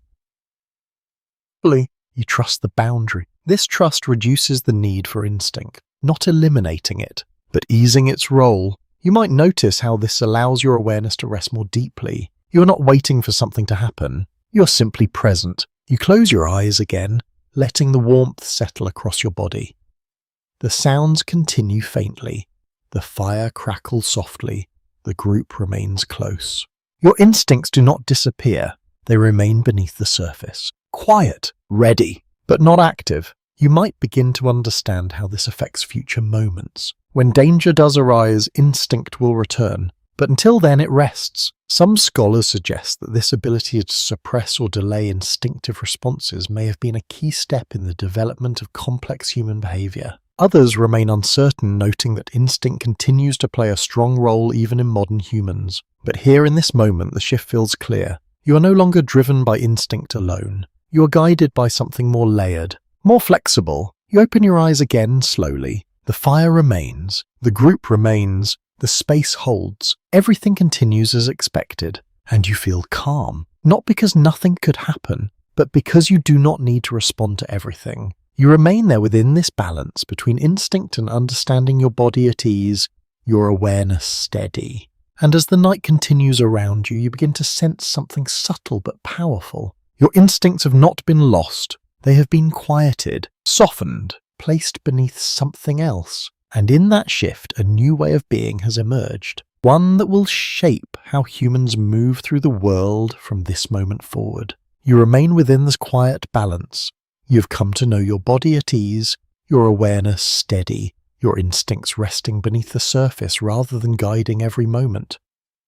The fire continues its soft glow, the group remains calm, and the space holds its gentle structure. Everything feels settled, and yet something else begins to reveal itself. You notice it when your attention drifts beyond the immediate space, not toward the distant darkness, but toward the idea of movement itself. You remember what it felt like before. Walking, listening, sensing everything at once. The wide open land stretching in every direction. You can still recall it, but it feels distant now. Not in time, but in experience. You glance around the space again. The fire, the shelter, the objects placed where they belong, the people resting nearby. Everything encourages stillness. Everything supports staying. A widely observed shift in human development is that as environments became more controlled and comfortable, movement patterns changed. People began to spend longer periods in one place, reducing the need to constantly travel in search of resources or safety. You feel that change now, not as a limitation, but as a preference. You could move. You know that. The open land still exists, but you remain. You choose not to leave. You might wonder what is lost when movement decreases. Does the body forget how to respond? Does the mind change its relationship with space? Some researchers suggest that reduced movement may lead to a gradual decline in certain physical and sensory abilities, while others argue that it allows for the development of new skills that require stillness and focus. Here it feels like a quiet trade. You move less, but you notice more within a smaller space. You shift slightly, adjusting your position, and you become aware of how little effort is required to remain comfortable. The shelter supports you, the fire warms you, the ground holds you. You do not need to seek comfort. It is already here. A subtle detail from early human studies is that as people began to create more stable living conditions, the need to constantly adapt to new environments decreased, allowing for deeper familiarity with a single place. You experience that familiarity now. You know this space. Not fully, but enough. You know where the fire sits, where the objects lie, where the others rest. You do not need to explore it. You exist within it. You might notice how this changes your awareness of distance. Before your attention stretched far. Now it remains close. The edges of your world feel nearer, not because they have moved, but because you no longer reach beyond them. You glance outward briefly toward the darkness beyond the firelight. It remains vast, unchanged, but it no longer calls to you. You return your gaze to the fire, to what is near. A perspective sometimes explored in cognitive research is that humans tend to focus more on immediate surroundings when those surroundings provide stability and predictability, reducing the need to engage with distant uncertainty. You feel that narrowing now, not restrictive, but calming. You lean back slightly, your body fully supported, your movements minimal. The fire continues, the group remains, the space holds. Everything encourages you to stay. You might begin to sense how this affects your instincts. Instinct is designed for movement, for scanning, for responding to change, but here change is limited. The environment is stable. The need for instinct decreases. A lesser discussed observation from evolutionary studies is that as environments become more predictable, instinctive responses may be triggered less frequently, allowing other forms of behavior to become more dominant. You feel that reduction now. Your instincts do not disappear, but they remain quiet. You do not need them. Not here. You glance toward the others again. They remain still, comfortable. No one prepares to leave. No one scans the distance. The group shares this stillness. You might notice how this shared behavior reinforces your own. When no one moves, you do not feel the need to move. When everyone staying becomes natural, you are part of that as a pattern. You rest your hands on your legs, your body fully relaxed, your breathing slow. The firelight flickers softly, the shadows move gently, the night continues beyond. Everything is as it has been, and that sameness brings comfort. You might begin to understand how this leads to something larger, a life that is no longer defined by constant movement, a life that can exist within a single place. Some scholars suggest that this gradual shift towards staying in one place was a key step towards more permanent settlements and complex societies. Others note that mobility remained important for a long time, even as certain places became more central. But here in this moment the shift feels clear. You are not moving. You are staying. And that choice changes everything. You close your eyes briefly. The space remains. The fire continues. The group surrounds you. Nothing requires you to go. You open your eyes again. Nothing has changed. And that lack of change feels right. You remain there within this quiet preference for stillness, your body at ease, your awareness calm. And as the night continues around you, you begin to sense something subtle but powerful. When movement is no longer constant, when staying becomes possible, your instincts no longer need to guide you across the world. They begin to settle, to quiet, to rest. And in that stillness, something new takes their place. A way of living that is not defined by where you go, but by where you remain. You remain where you are, your body fully at ease, your awareness quiet and steady, your surroundings familiar in a way that no longer requires effort to understand.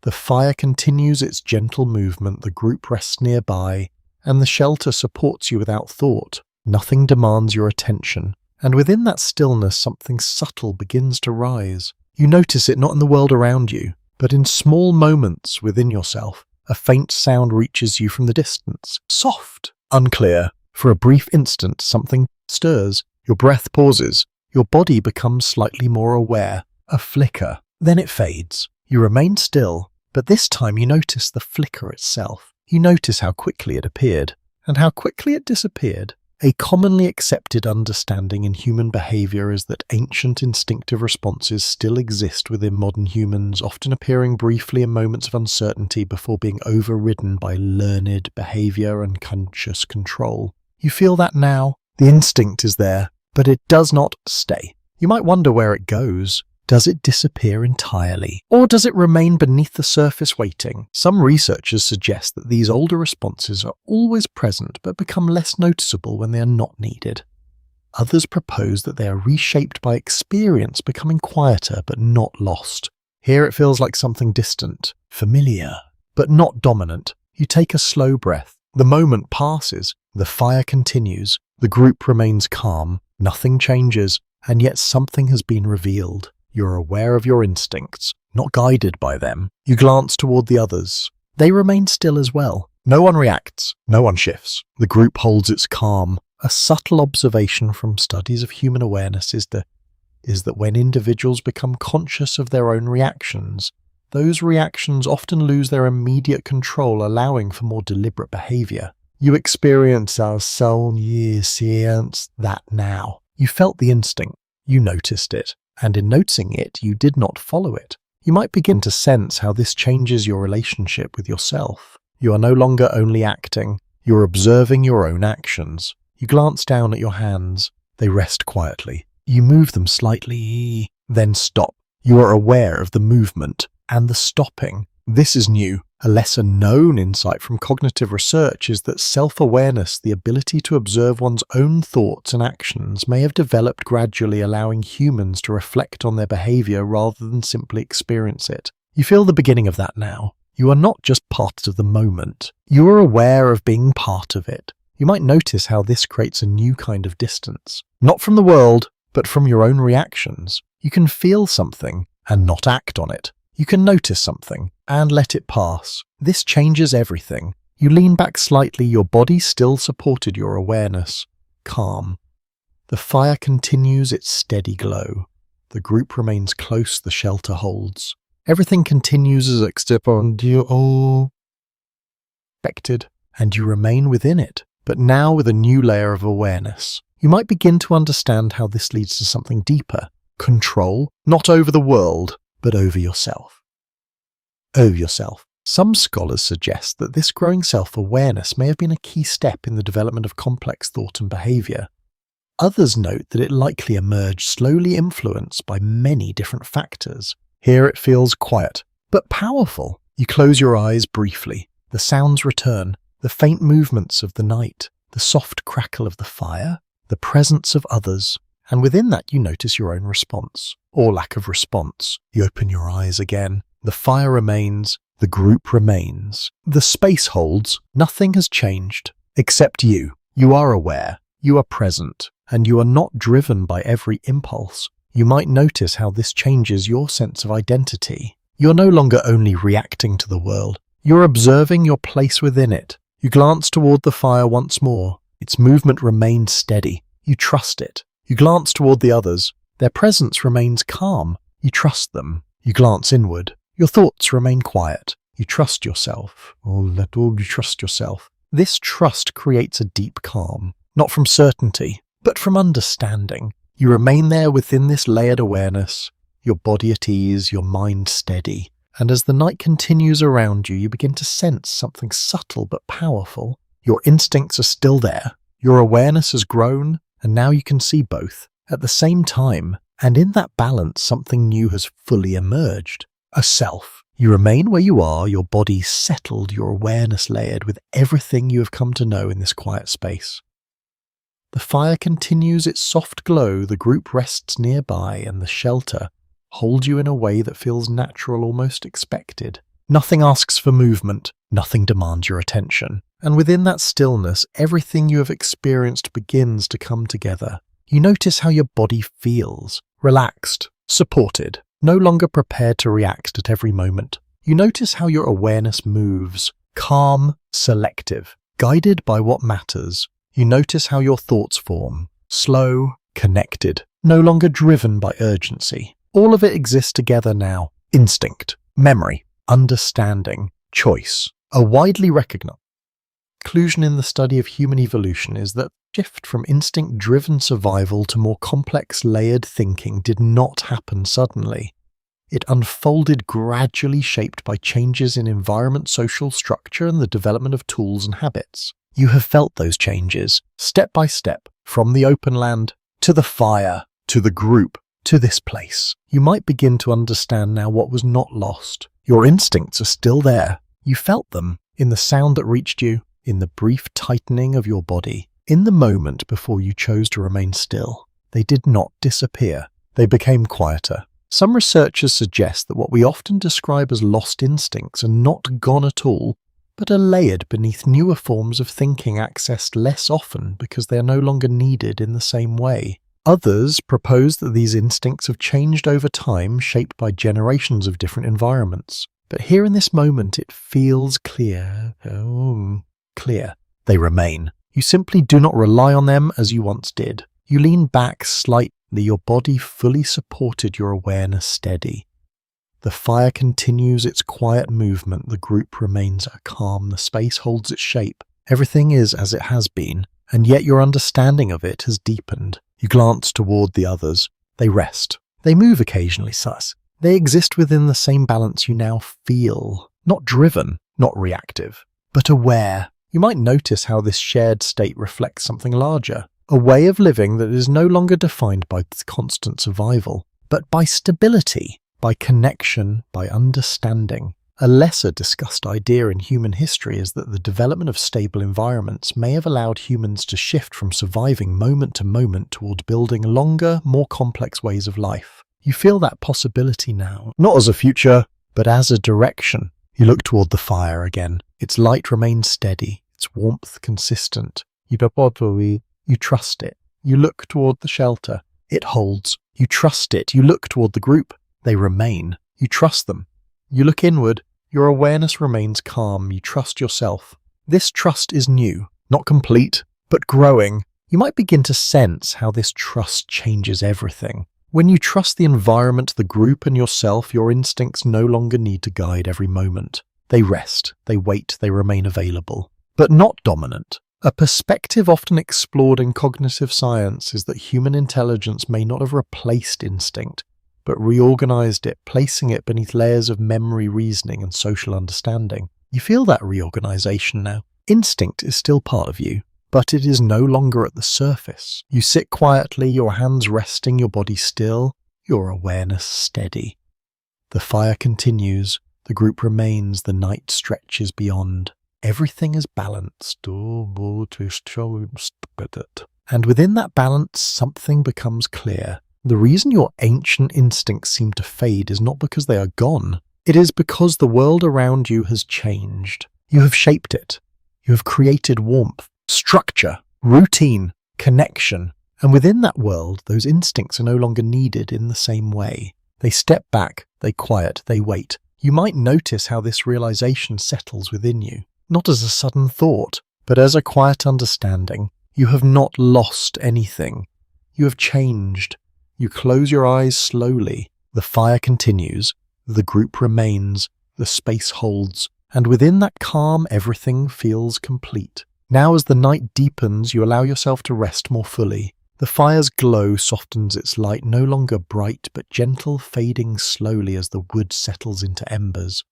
The sounds around you grow quieter, each one blending into a soft, steady background. Your body sinks deeper into the ground, supported without effort, held by the space you have come to trust. The shelter behind you remains still, the air calm, the warmth lingering just enough to keep you comfortable. Your breathing slows, even quiet. The presence of others surrounds you not as something you must attract, but as something that simply exists steady and reassuring. The night continues beyond vast and quiet, but it no longer feels distant or unknown.